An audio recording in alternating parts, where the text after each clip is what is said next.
আজকে দাও না প্লিজ, এরকম এরকম অনেক রিকোয়েস্ট করতো। তো আপনি ছবিগুলো দিতেন? হ্যাঁ। র্যান্ডমই দিতেন? ভাইয়া আমার নানার বাড়ি হচ্ছে কুমিল্লাতে, তো দেবিদ্বার। তো আমার মারা হচ্ছে 3 বোন, জি। আমার মাই মেজো। আচ্ছা। তো অন্য 2 বোনের তুলনায় আমার মার একটু মানে শ্বশুরবাড়ির দিক দিয়ে আর্থিক অবস্থা, মানে আমার দাদার বাড়ির দিক দিয়ে একটু ছিল। তো এখানে আমার মাকে যখন বিয়ে দেওয়া হয়েছিল তখন বলা হয়েছিল মানে একটা মিথ্যে অভিনয়ের মাধ্যমে আমার মাকে বিয়ে করে নেওয়া হয়েছে। না হওয়ার পর মানে দাদার বাড়ি এমন অবস্থা, মানে তার মেয়ে যে একটা মানে হাজবেন্ডের সাথে থাকবে ওরকম কোনো একটা রুমও নেই। তো পরে আমার মাকে অনেক ট্রাই করছে এখান থেকে নিয়ে আসার জন্য, কিন্তু আমার মা আসেনি। আমার মা বলতেছে যে আজকে যদি আমাকে নিয়ে একটা বড় ধনীর কাছে বিয়ে দাও, তা এখন যদি আমার মানে বাসরাতে আমার স্বামী মারা যায়, তা আমাকে আল্লাহ যেখানে বিয়ে করছে রিজিক রাখছে আমি সেখানে থাকবো। তো এটা নিয়ে আমার নানা ভাইরা অনেক করছে, কিন্তু আমার মা আসে নাই। বা আমার নানার বাড়ির সাথে অনেক দিন সম্পর্ক আমার মার অফ ছিল। তো আমার মার বিয়ে হওয়ার 9 বছর পর আমি হয়েছি। জি। তো হওয়ার প্রথম পর সন্তান আপনি? হ্যাঁ, আমি প্রথম সন্তান। তো এটা নিয়ে আমার দাদার বাড়িতে অনেক আনন্দ ফুটি, কারণ আমার চাচা জ্যাঠার ভিতরে আমার বাবাই সবার বড়, মানে আমার কোনো বড় জ্যাঠা নাই। জি। তো আমি যেহেতু প্রথম সন্তান, মানে সবাই আমাকে খুব আদর করতো। আমার চাচারা, বাবা চাচা ছিল 7 জন আর ফুফি ছিল 3 জন। আচ্ছা। ফুফিরাও এখানে থাকতো, দাদার বাড়িতে, ওনারা শ্বশুর বাড়িতে যাইতো না। তো পরে কি হয়েছে, তা আমি এখানে থাকতাম, সবাই খুব আদর যত্ন করতো। মানে আমি যখন মানে কি বলবো হাঁটার বয়স, তখন আমি হাঁটতে পারতাম না। মানে আমার কাকারা সবসময় আমাকে কাঁধে নিয়ে রাখতো, কোলে নিয়ে রাখতো, সবাই অনেক আদর করতো। হ্যাঁ, ওকে। আবার সবাই অনেক কথা বলতো যে মানে আশেপাশের লোকরা যে এই মেয়েকে এখনো হাঁটা শিখাস না, আর কয়েকদিন পর তো দেখবি হাঁটতে পারবে না, পরবর্তীতে পা হয়ে যাবে, সমস্যা হবে। হ্যাঁ, অনেক কথা বলতো। তো কথা বলার পর এগুলো আমার চাচারা বিশ্বাস করতো না। তো এক পর্যায়ে মানে আমার বাবা আগে আপনার ওই যে ঢাকা কারণ বাজারে সিএ ভবন আছে না, ওইখানে চাকরি করতো। জি। তো আমার বাবা এক কারণে রাজনীতি করার মানে জন্য চাকরিটা ছেড়ে দেয়। তো ছেড়ে দেওয়ার পরে রাজনীতি করার জন্য ছেড়ে দেয় নাকি রাজনীতি করার জন্য চলে যায়, কোনটা? মানে রাজনীতি করার জন্য চাকরিটা ছেড়ে দেয়। বাবা নিজেই ছেড়ে দেয়? হ্যাঁ, নিজ ইচ্ছাকৃতভাবে। তো এখন দ্বিতীয় কথা হচ্ছে তার কারণে চাকরিটা ছেড়ে দেয়। তো এটা নিয়ে আমার নানার বাড়িতে অনেক কিছু মানে হয় আর কি, মানে কথাবার্তা যে এখন সংসার চলবে কি দিয়ে। তো এটা নিয়ে আমার মার সাথে একটু দ্বন্দ্ব হওয়াতে তো আমি আমার বেশিরভাগ নানার বাড়িতেই থাকতাম। তো কি করতো, আমার মার কাছ থেকে মানে আমার মা যখন আমাকে নিয়ে চলে যায়, তখন আমার মা থেকে আমার বাবা গিয়ে একদিন আমাকে নিয়ে আসে। এক পর্যায়ে মানে আমার মার একটা চাকরি হয়, চাকরি হওয়ার পরে আমার মা খুব বিজি হয়ে যায়। বিজি হওয়ার পর আমি যে তার একটা সন্তান, সে যে মানে একটা কোনো দায়িত্ব বা মানে আমার পিছনে যে তার একটা সময় দেওয়া, সেটা দিতে পারতেছে না। এক পর্যায়ে একা হয়ে যায়। মানে আমার নানু বাড়িতে যতদিন থাকি এতদিন ভালো লাগে, কিন্তু এইখানে আসলে আমার আর ভালো লাগে না। তো ভাইয়া তারপর আস্তে আস্তে স্কুলে ভর্তি হই আমি। ভর্তি হওয়ার পর মানে যখন দেখতাম যে সব বাচ্চারা মারাই ওদেরকে নিয়ে স্কুলে যেত বা নিয়ে বসে থাকতো বা অনেক কথা বলতো। আজকে বলতো যে জানিস আমার মা আজকে আমাকে টিফিনে এটা দিয়েছে ওটা দিয়েছে, কিন্তু ভাইয়া মানে আমি কখনো বলতে পারতাম না যে আমার মা আমাকে আজকে এটা বানিয়ে দিয়েছে বা আমার মা আজকে এটা করেছে বা আমি মার সাথে এটা বলছি, মানে এগুলো বলতে পারতাম না। ওকে।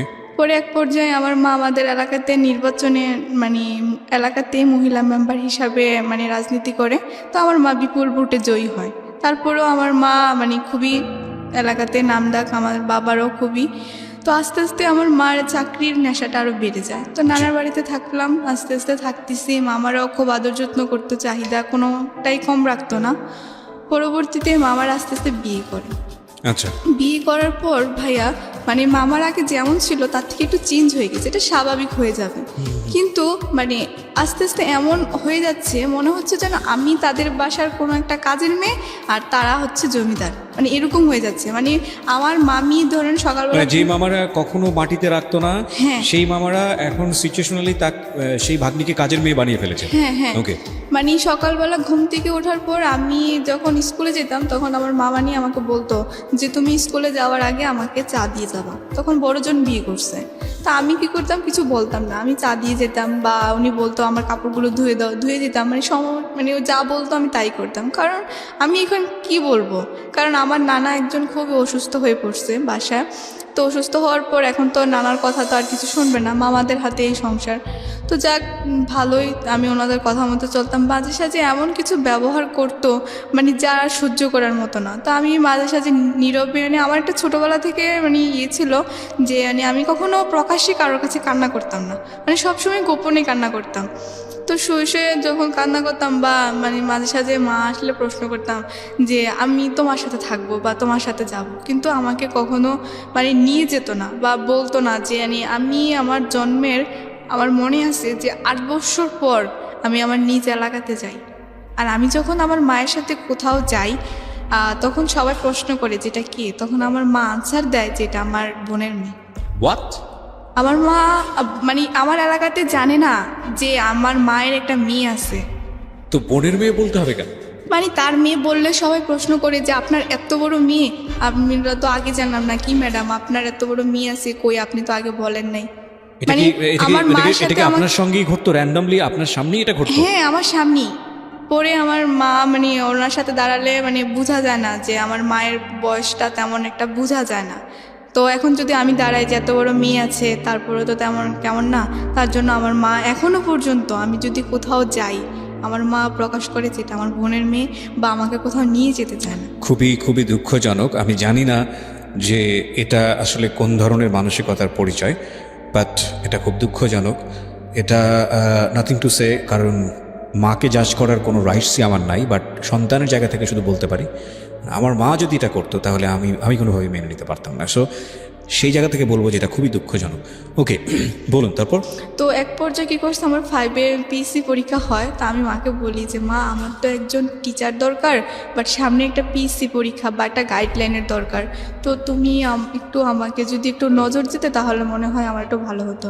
তখন আমার মার আনসারটা এই ছিল যে তোমার লেখাপড়া তুমি করবে, তাতে তো আমার কোনো কিছু নাই। তো আমি ওই দিন অনেক আমি বুঝিনি, মানে 9 বছর পরে আপনি আপনার মায়ের প্রথম সন্তান, তারপরেও আপনার সঙ্গে এই ধরনের আচরণের প্রশ্নটা কি? মানে কোনো রকম কি ক্ষোভ ছিল? এবং আমি যতদূর জানি যে আপনার মার কাছে বড় হওয়ার কথা, কিন্তু সেটা আপনি বড় না হয়ে আপনি বড় হয়েছেন আপনার নানুর কাছে, জি, মানে আপনার মায়ের মার কাছে।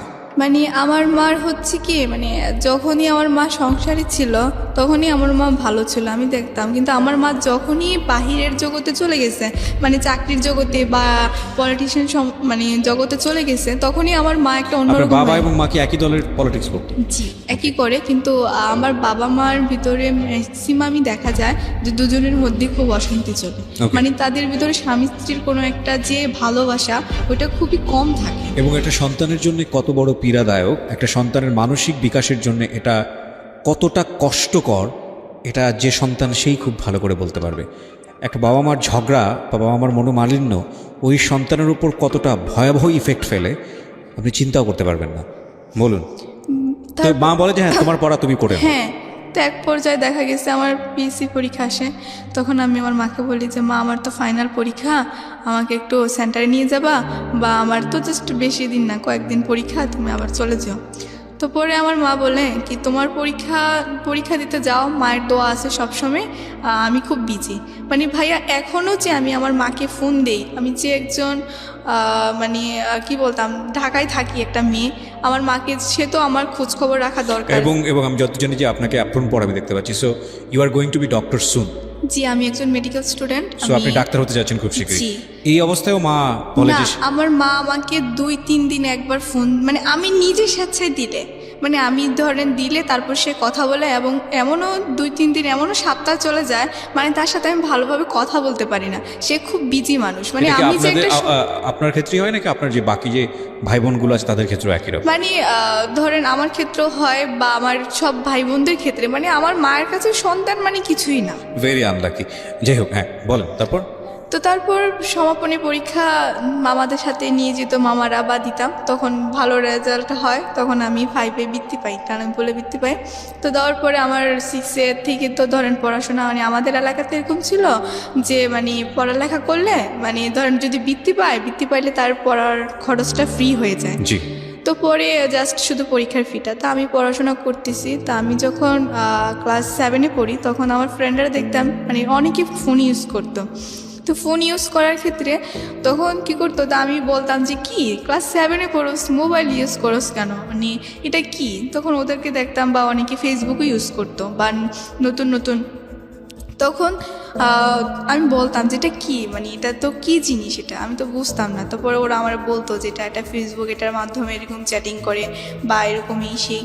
পরে ওরা আমাকে বুঝাতো, তা আমি এগুলো তো ইয়ে করতাম না। তো পরবর্তীতে আমার ছোটোবেলা থেকে একটা ইয়ে ছিল যে আমি বই পড়তে খুব ভালোবাসতাম। তা আমি একটু সময় পাইলে, ধরেন আমাদের লাইব্রেরি ছিল, তখন ওইখানে গিয়ে আমি মানে একটু বেশিরভাগ রবীন্দ্রনাথের বই পড়তে খুব ভালোবাসতাম। ওকে। তো পরে এক পর্যায়ে দেখা গেছে আমার একদিন ফ্রেন্ড সার্কেলরা মিলে আমাকে বলতেছে যে তুই তো আমাদের সাথে এমনই কোনো রোমান্টিকতা না। তাই বলতেছি কেন, পরে বলতেছে যে না তুই কেমন যেন একটা মুডি টাইপের, আমাদের সাথে মিশোস না, এই না সেই না, অনেক কিছু বলে আমাকে অনেক রাগায়। তো আমি তেমন একটা কিছু করি না। তো আমার একটা বেস্ট ফ্রেন্ড ছিল, তো ও আমাকে বলতেছে যে আমার তো আজকে বার্থডে, তুই কি আজকে সন্ধ্যায় আমাদের বাসায় আসবি। তাই আমি বলতেছি দেখ আমার নানা তো কষ্ট করে আসছে, হাজি মানুষ, আমাকে তেমন একটা সন্ধ্যার পর বাইরে থাকতে দেয় না। তো বলতেছে আচ্ছা ঠিক আছে তুই দেখ ম্যানেজ করে, আমি তোর নানুকে বলবো। ও আমার নানুকে অনেক রিকোয়েস্ট করে, তো করার পর আমি তো জানতাম না যে ও মানে ওইখান থেকে আস্তে আস্তে একটু সন্ধ্যা হয়ে গেছিলো ওই দিন, আমি জানতাম না যে তো রাত হবে। তো পরে কি করছে, ও ওদের বাসায় যখন আমি যাই, ও সব ফ্রেন্ডেরাই ছিল, তো সবাই আস্তে আস্তে চলে যাচ্ছে, ও আমাকে শুধু ধরে রাখতেছে। ওকে। তো আমি বলতেছি কী রে সবাই চলে যাচ্ছে, তুই আমাকে বলতেছিস তোর সাথে আমার মানে বান্ধবী একটু কথা আছে ইম্পর্টেন্ট। আমি বলতেছি কী কথা। ফ্রেন্ডটা কি ছেলে ছিল না মেয়ে ছিল? মেয়ে ছিল। মেয়ে ফ্রেন্ড, ওকে। পরে কি করছে, ও ইচ্ছাকৃতভাবে মানে হঠাৎ করে, মানে আমি এখন বুঝতেছি কি তখন বুঝি নাই, ও কতখানি কেক ভাইয়া মানে আমার গালে এবং আমার জামাতে মানে একটু লাগিয়ে দেয়। কি জিনিস এটা? কেক কেক কেক, ওকে। হ্যাঁ। আচ্ছা। পরে মানে আমার জামাটা একটু নষ্ট হয়ে গেছে, এখন তো এটা পরে যাওয়া সম্ভব না। পরে আমি বলতেছি যে তোর কোনো ড্রেস থাকলে তো পরে আমাকে একটু দে। তো এখানে আমি একটু কথা আবার একটু ফেলে গেছি, সেটা হচ্ছে যে আমার ফ্রেন্ডের ভাই আমাকে ভাই খুব পছন্দ করতো। মানে এই ফ্রেন্ডেরই বড় ভাই? হ্যাঁ হ্যাঁ, এই ফ্রেন্ডেরই বড় ভাই, তার কারণে আমি ওদের বাসায় তেমনটা যেতে দিতাম না। পরে আবার ও কি করছে, মানে ওর ভাইটা প্রতিদিন আমার স্কুলের সামনে দাঁড়ায় থাকতো, আমি যখন যাইতাম তখন ও আমার সামনে প্রতিদিন একটা ফুল, চিঠি, বাড়িটা সেটা নিয়ে। এটা কি আপনার এই ফ্রেন্ডটা জানতো? হ্যাঁ আমার ফ্রেন্ড। এই ফ্রেন্ডটা কি আপনার ক্লাসমেট ছিল? জি জি। ওকে। ও জানতো, ও আমাকে অনেক বুঝাইতো যে আমার ভাই অনেক ভালো ছেলে, এই কনভিন্স করার চেষ্টা করতো। হ্যাঁ হ্যাঁ, অনেক কিছু বলতো। আমি বলতে হচ্ছে ভালোবাসা কি জিনিস, ভালোবাসা একটা মানে ভাই, ধর তুই আমার বন্ধু, হ্যাঁ আমি তোকে ভালোবাসি, ওই ভালোবাসা। কোন ক্লাসে পড়েন তখন আপনি? তখন আমি ক্লাস 8-এ পড়ি। ক্লাস 8-এ পড়েন, ওকে। পরবর্তীতে কি হয়েছে, এখন ও আর বলতেছে কি আমার জামাটা তুই চেঞ্জ করে নে। তা বলছে আচ্ছা ঠিক আছে। তো পরে আমি একটা রুমে গিয়ে জামাটা চেঞ্জ করতেছি, কিন্তু আমি জানতাম না যে ওই রুমে ওই মেয়েটার ভাই মানে মোবাইল দিয়ে ছবি ওঠানোর কোনো ব্যবস্থা রেখে রাখছে। পরে আমি যখন গেছি, যাওয়ার পর ও আমার মানে আমি যখন ড্রেস চেঞ্জ করতেছি, ও আমার অনেকগুলো ছবি মানে বাজে বাজে কীভাবে যেন উঠায়। পরবর্তীতে আমি জানি না, ও একদিন আমাকে বলতেছে যে আমার ভাই তোর সাথে একটু কথা বলবে ফোনে। তাই বলতেছি তোর ভাই আমার সাথে কী কথা বলবে। তো পরে বলতেছি কী যেন বলবে, তুই একটু শোন। পরে আমি ওর ফোনটা রিসিভ করলাম, বললাম যে হ্যালো আসসালামু আলাইকুম ভাইয়া। পরে বলতেছে ভাইয়া না, বলো তুমি করে বলো। আমি বলতেছি কেন, আপনাকে তুমি বলবো কেন। পরে বলতেছে যে তুমি কি আমাকে সত্যি বিয়ে করবো। আমি বলতেছি আপনাকে আমি বিয়ে করবো এটা কি বলেন, বিয়ে কি বলেন। পরে আমি হাসতেছি। এই কথা বলার উনি বলতেছে তুমি কি আমার সাথে মস্কারি করো। আমি বলতেছি না তো, আপনি আমার ভাইয়া, বড় ভাইয়া, আমি কেন আপনার সাথে মস্কারা করব। পরে বলতেছে যে তুমি যদি আমাকে সত্যি বিয়ে না করো তাহলে তোমার এই ছবিগুলো আমি ছেড়ে দেবো। আমি বলতেছি আমার কি ছবি, ওই যে তানিয়াদের সাথে ওই ছবিগুলো। পরে বলতেছে না। পরে উনি বলতেছে তুমি আমার সাথে আজকে গেটের সামনে দাঁড়াও, তোমার ছবিগুলো একটু তুমি নিজে দেখে যেও যে তোমার কি ছবি। পরবর্তীতে আমি স্কুল থেকে যাওয়ার পথে গেটের সামনে দাঁড়ালাম। দাঁড়ানোর পর ওই দিন আবার কি করছে, উনি যখন আমাকে মোবাইলের ছবিগুলো দেখাচ্ছিল তখন ওনার এক ফ্রেন্ড আমার মামাকে দেখাইছিল যে আপনার ভাগ্নি দেখেন স্কুল থেকে যাওয়ার পথে ওই দেখেন ছেলের সাথে কি যেন কথা বলতেছে। মানে আমি যে দাঁড়ায় ছবিগুলো দেখতেছি এমন সময় হঠাৎ করে ইয়ে করে ফেলছে, মামাকে পর্যন্ত দেখাইছে। পরবর্তীতে উনি আমাকে এই ছবিগুলো দেখায় বলছে যে তুমি যদি আমাকে না বিয়ে করো তাহলে এগুলো আমি ইন্টারনেটে ছেড়ে দেবো এবং তোমার ফ্যামিলি যত মান সম্মান আছে সব আমি নষ্ট করে দেবো। পরবর্তীতে আমি এগুলা মানে কাউকে বলতেও পারতেছি না, সহ্য করতে পারতেছি না। তখন মানে আমি কি করব আমি নিজেও বুঝতেছি না, কারণ বিয়ে কী জিনিস ওইটাই আমি ভালোভাবে বুঝি না, আর আমি বিয়ে করবোটা কি। পরবর্তীতে আমি আমার মানে কাকে বলবো, পরে নানুকে বলছি। ভাই আমার নানু হচ্ছে কি মানে শিক্ষিত না, একটু মানে ইয়ে টাইপের, মানে তেমন একটা বুঝে না, তো ইন্টারনেট কি বা মোবাইল সম্বন্ধে তার কোনো ধারণা নেই। ওকে। পরবর্তীতে কি বলছে যে তুই তোর মাকে বুঝা, কারণ তোর মা তো আবার একটু মানে সব জানে টানে, তোর মাকে বল। পরে আমি আমার মাকে বলছি, পরে বলার পরে আমার মা কী করছে, ওই দিন আমার নানার বাড়িতে আসছে ভাইয়া, এসে আমাকে এমন মায়ের মারছে, মানে আমি তখনই সেন্সলেস হয়ে গেছি। আমার মামাও আমাকে মারছে, আমার মাও আমাকে মারছে, মানে আমার নানুও আমাকে অনেক কথা শোনাইছে, সবাই আমাকে খুব মারছে। মানে আমি এমন মানে কী বলবো, আমার তখন সেন্স নিল না মানে মায়ের খেতে খেতে। পরবর্তীতে আমি হঠাৎ করে দেখি যে আমি একটা রুমে মানে শুয়ে আছি, আমাদের একটা রুম আছে আর কি, মানে ওটা একদম মানে ইয়ে মানে ধরেন আপনার পুরাতন জিনিসপত্র রাখা হয় আর কি। আমার মা আমাকে ওই রুমে ফালাই রাখছে, মানে দরজা নক করে, যাতে আমি আর ওই রুম থেকে বের না হতে পারি। ভাই আমাকে একটানা 2 দিন কোনো কিছু খেতে দেওয়া হয়নি এই ঘটনার প্রেক্ষাপটে। হ্যাঁ, পরে আমার মা আমাকে মানে পরে রুমে আসছে, এসে বলতেছে যে তুই কি মরবি না আমি তোকে বিষ এনে খাওয়াবো। তারপরে ভাই আমার মানে মা খুবই টর্চার করে, তো ছেলেটা কোনোভাবে বুঝতে পারে যে আমি কলেজে যাচ্ছি না ওর বোনের মাধ্যমে, সরি স্কুলে যাচ্ছি না। তো পরবর্তীতে এখন ও কী করছে, আমাদের বাসায় সরাসরি 2-1 ছেলে নিয়ে চলে আসছে মানে এলাকার। তো আসার পর বলতেছে যে আন্টি আপনার মেয়ে যা মানে হয়েছে সব কিছু মানে আমি করছি বা এসে, এখন আমি আপনার মেয়েকে বিয়ে করলে অনেক সুখী রাখবো, কিন্তু আপনি একটাই কথা বলবো যে আপনার মেয়েকে যদি আমার কাছে বিয়ে না দেন তাহলে আমি মানে কী করবো আমি নিজেও জানি না। ভাইয়া ওই ছেলেটা ছিল 1 নম্বরে, মানে ও যদি ভালো ছেলেও হতো, মানে ধরেন গরিবের সন্তান হলেও আমার মা তেমন কিছু বলতো না, কারণ আমার মা একটা জিনিস মানে একটু মানে আমার ফ্যামিলির দিক দিয়ে সবাই একটু বিশ্বাস করে যে ধনী গরিব তো আল্লাহরই সৃষ্টি, তো এখন ওইটা মানে বিভেদ করে না তারা। তো এখন কী করছে, ও মানে এমন একটা ছেলে ছিল যে মানে আমাদের এলাকাতে 2-3টা মার্ডার করছে। খুবই ডেসপারেট। হ্যাঁ খুবই। আর ও কি করতো, মানে আমাকে যদি ধরেন স্কুল থেকে আসতে সময় আমি যদি কোনো ছেলের সাথে কথা বলতাম, এরপরে গিয়ে শুনতাম যে ওই ছেলের মানে খুব মাইর খাইছে বা ওই ছেলের কোনো না কোনো একটা প্রবলেম হয়েছে, মানে আমি আমার এলাকার কোনো ছেলের সাথে কথা বলতে পারতাম না, বা কোনো বাইরের ছেলে তো প্রশ্নই ওঠে না। মানে স্কুলেও কোনো ছেলেদের সাথে কথা বলতে পারতাম না, মানে সবসময় মানে আমার কথা হচ্ছে যে মেয়েদের সাথে কথা বলা আর মেয়েদের সাথে স্কুল থেকে আসা। পরে কি হয়েছে, এক পর্যায়ে মানে আমার মাকে অনেক ধরনের হুমকি দিছে বা অনেক কিছু বলছে, বলার পর আমার মা এখন কি করবে, এখন আমার মা যেহেতু একটা রাজনীতি বড় একটা পর্যায়ে, এখন মান সম্মান বাঁচানোর জন্য আমার মা একদিন সকালে আমাকে বলতেছে যে তুমি আজকে সকাল সকাল ফ্রেশ হয়ে যাও। মানে মা এমনভাবে কথা বলতেছে ভাই, আমার মনে হচ্ছে যেন আমি আকাশের চাঁদ হাতে পেয়ে গেছি, যে আমার মা আমার সাথে এত সুন্দর করে কথা বলতেছে। পরে আমি বলতেছি কেন, কি হয়েছে? পরে বলতেছে তোমাকে আজকে এক জায়গায় নিয়ে যাব, তুমি সুন্দর করে মানে গোসল করে ফ্রেশ হয়ে যাও। আমি বলছি আচ্ছা ঠিক আছে। বলতেছে সুন্দর জামা কাপড়ও পরবা। আমি বলছি আচ্ছা ঠিক আছে। পরে মানে এমনভাবে বলতেছে মানে আমি এত খুশি, মানে আমি এই খুশি কাকে বুঝাবো, যে আমার মা আজকে আমাকে এক জায়গায় নিয়ে যাবে, নিজে সে বলছে যে আমাকে নিয়ে যাবে। পরবর্তীতে আমি তখন মার কথা শুনে সব কিছু রেডি, পরে গিয়ে দেখি রাস্তায় মানে সিনজির ভিতরে ও, তারপর মা, তারপর সামনে 2জন লোক। পরে আমি বাবা কোথায়? বাবা নাই, বাবা আমাদের এলাকাতে। আপনি কোথায়? আমি নানার বাড়িতে। তখন ওখানেই মা থাকে? না, মা আসছে এখানে, মা মা তো কাজ থাকতো, করে। মা থাকতো বাবার সঙ্গে? হ্যাঁ বাবা। এত ঘটনা ঘটে যাচ্ছে, বাবা এগুলো জানে না? না, বাবা কিছুই জানে না, বাবাকে কিছুই বলা হয়নি। তবে আমি অনেক চেষ্টা করছি যে ফোনের মাধ্যমে বাবার সাথে ফোনে কন্ট্যাক্ট করব, কিন্তু কন্ট্যাক্ট করতে গেলে তখনও আমাকে মারতো।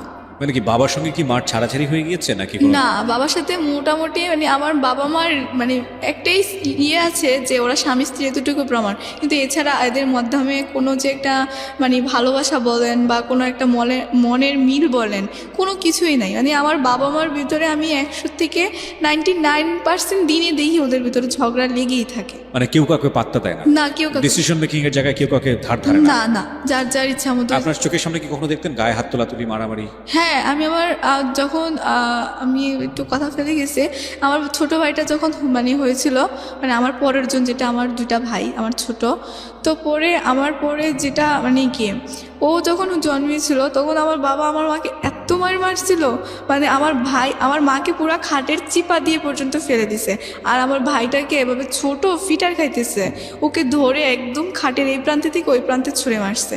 মানে আমার বাবা আমার মাকে প্রচুর মারতো, মানে এক পর্যায়ে আমার মা মানে মায়ের খেতে খেতে একদম প্রতিবাদী হয়ে গেছে। পরে আমার মাও বাবাকে পাত্তা দেয় না, বাবাও মাকে পাত্তা দেয় না, মানে এরকম হয়ে গেছে আর কি।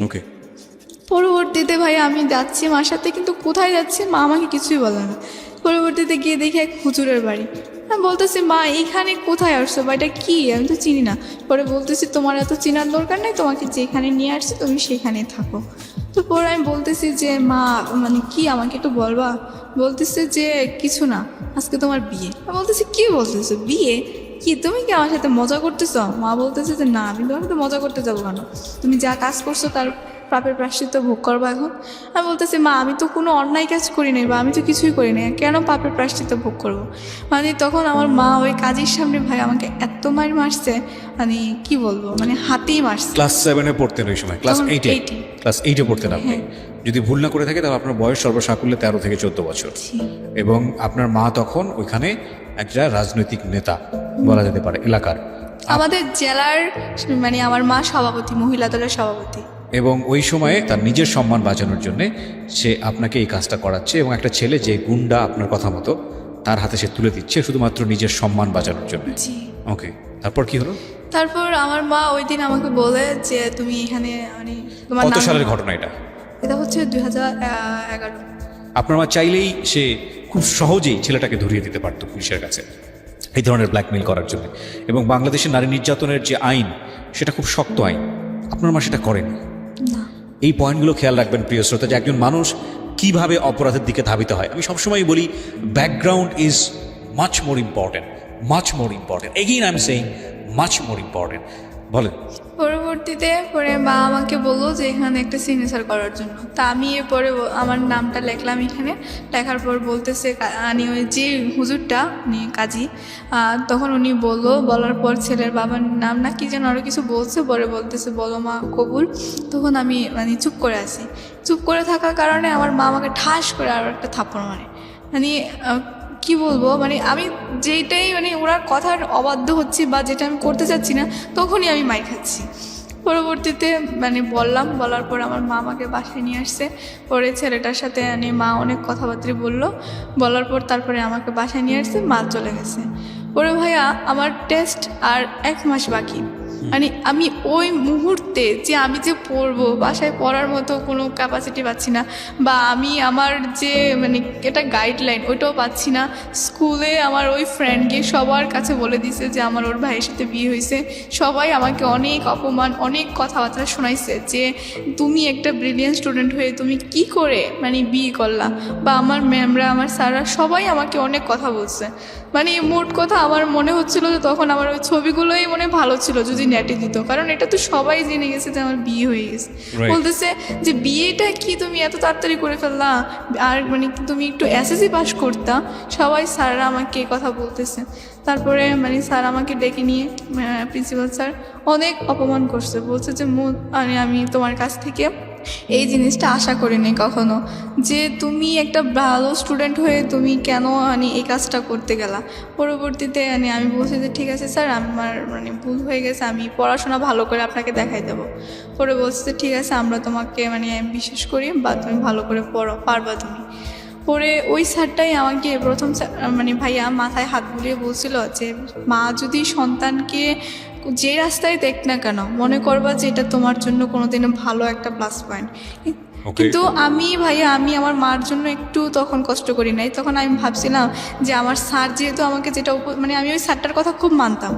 পরে আমি ওনার কথা বিশ্বাস করে আমি আবারও পড়াশোনায় মন দিই। কিন্তু আমি পড়াশোনায় মন দিয়ে কী করবো, সে আমাকে প্রতিনিয়ত কন্টিনিউ চাপ দিচ্ছে যে সে আমার বাসায় আসবে, বা তার সাথে আমি এখানে দেখা করতে, ওইখানে দেখা করতে, বা তার সাথে আমি একটা শারীরিক সম্পর্ক করার জন্য। সে আমাকে বলতেছে আমি তো তোমার হাজব্যান্ড, এখন আমার সাথে মানে তোমার প্রতি আমার কিছু অধিকার আছে। তো পরবর্তীতে এখন বলার তারপরে সে আমাকে মানে সে তোমার কাছ থেকে স্বামীর অধিকার চাচ্ছে। জি। ওকে। এখন আমি যখন তাকে দিচ্ছি না দেওয়াতে সে এখন মানে কি আমার মাকে ফোন করে অনেক গালাগালি করছে, বা বলতেছে যে সে আমার নানার বাসায় যাবে, বা এরকম হুমকি দিচ্ছে আমাকে পরবর্তীতে। কারণ এটা তো কেউ জানতো এই না। বিয়ের সময় কি তার এই ছেলের বাবা মা কি প্রেজেন্ট ছিল? ওর বাবা মা কেউ নেই, সৎমা একটা আছে বাসায়, আর 2টা ভাই আছে আর একটা বোন আছে। পরবর্তীতে কি হয়েছে, সাক্ষী হিসাবে ছিল ওর মামা, আর আমার সাক্ষী হিসাবে ওর একটা কেমন একটা আত্মীয় জানে, ওরা ম্যানেজ করছে। কিন্তু আমি শুধু আমার মা উপস্থিত ছিল, মানে আমার গার্ডিয়ান হিসাবে কি, আর কেউ জানতো না আমাদের এই বিষয়টা। পরবর্তীতে যদি জানে তাহলে আজকে রেডিওর মাধ্যমে আমার ফ্যামিলি মেম্বার যারা শুনবে তারা হয়তো জানবে যে আমার এর আগে এর সাথে আমার মা আমাকে বিয়ে দিয়েছিল। ওকে, পরবর্তীতে এটা নিয়ে অনেক হচ্ছে, মানে কি আমি তার প্রতি কোনো নাই নিয়ে। তো পরে কী করছে, ও নাকি মানে আমার ফ্রেন্ডের মাধ্যমে আমি পরে জানতে পারি যে ও নাকি কোন একটা মানে কবিরাজের কাছে মানে প্রতি সময় যাইতো। তা আমি এসব বিশ্বাস করতাম না, দৌড়ো এসব কি, আল্লাহ ছাড়া কি কেউ কিছু করতে পারে? আল্লাহ যাকে যেরকম রিজিকে রেখে রাখছে ওটাই করবে, বা আল্লাহর উপর দিয়ে কেউ কিছু করে রাখতে পারে। পরে ভাই এক পর্যায়ে এমন হয়ে গেল, মানে আমি শুধু এতটুকু বলতে পারবো যে মানে আমার যতটুকু মনে আছে যে একদিন ও আমার সাথে দেখা করার পর কেমন যেন একটা মানে আমার জন্য খাবার নিয়ে আসে। মানে বলতেছে কি, মানে খাবারটা মানে পায়েসও না, পায়েসের মতোও না, মানে কেমন যেন একটা। পরে ও বলতেছে এটা নাকি ওর খালা রান্না করে দিছে, বলছে খেতে হবে। পরবর্তীতে মানে আমি ওই খাবারটা খাওয়ার পর মানে তারপর থেকে মানে আমাকে আমার নানু যেটা বললো, মানে আমি নাকি এক পর্যায়ে ওর প্রতি মানে একদম পুরো পাগল হয়ে গেছি। মানে আমার ফ্যামিলিকে মানে নাকি আমার মামারা নাকি আমাকে প্রচুর মারধর করছিল, করার পর সেটা মানে তখন আমি জেএসসি পরীক্ষা দিয়ে ফেলছি। মানে আমার মোট কথা হচ্ছে কি, মানে আমি কিছুই চিনতাম না, আমার এই পৃথিবীতে আমার মা বাবা আমি কাউকে চিনতাম না, আমি শুধু ওকেই চিনতাম। মানে ও ছাড়া আমার লাইফে কেউ নাই। আর আমাকে যে এত মারধর করতো, মানে আমার কোনো কিছুই হতো না। মানে রাত্রে মারছে, সকালে আবার ওর কথাই আমি বলতাম। পরে এক পর্যায়ে কি হয়েছে, আমি মারতো কেন? তাকে তো বিয়ে দিয়ে দিয়েছে। কিন্তু এটা তো আমার মামারা জানতো না, কারণ আমার মামারা তুমি কি মামার কাছ থেকে বিষয়গুলো গোপন করেছিলে? জি। তুমি কেন গোপন করেছিলে? কারণ আমি গোপন করেছিলাম, আমার মা আমাকে তখন বলছিল যে তুই যদি কখনো এই কথাগুলো কারোর কাছে, তোর বাবার কাছে পর্যন্ত এই কথাগুলো বলস, তাহলে তোর বাবাকে তো আমি মেরে ফেলবোই এবং তোকে পর্যন্ত মেরে ফেলবো।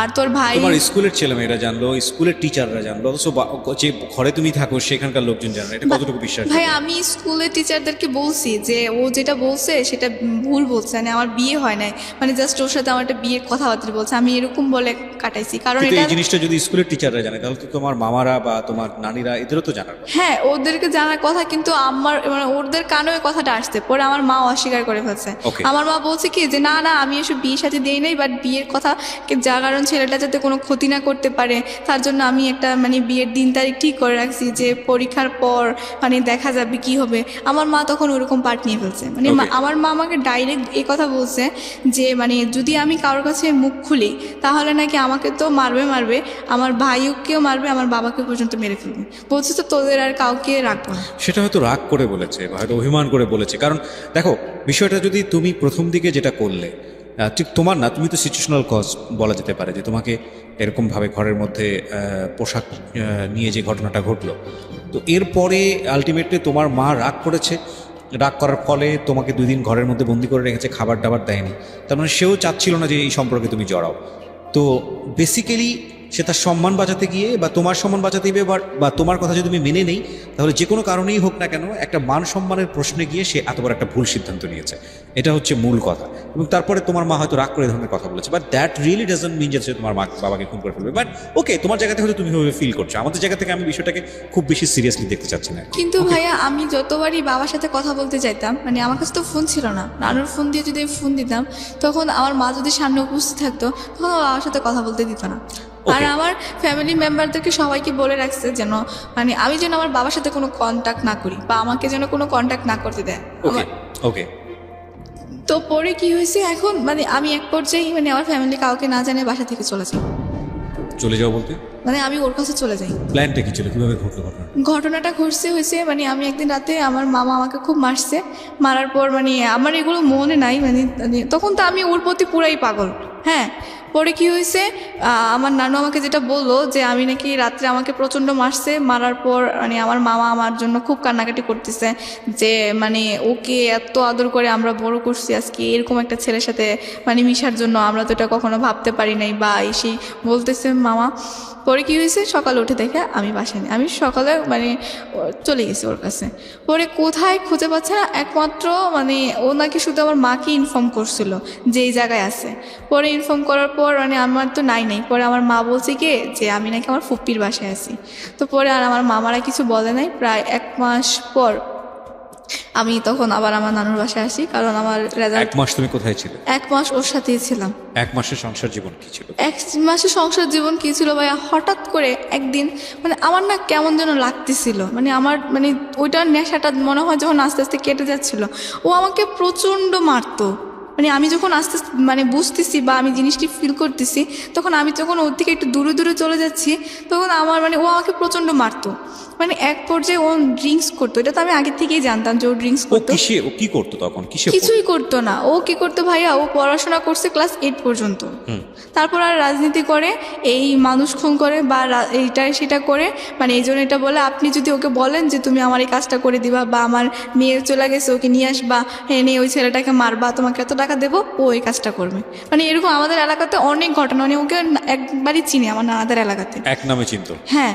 তো পরে কি হয়েছে, এখন ও এরকমই কাজ করতো, আর প্রচণ্ড যে টাকা ইনকাম করতো সংসারে তো দিত নাই, উল্টা নিজে ড্রিঙ্কস করে এরকম করতো।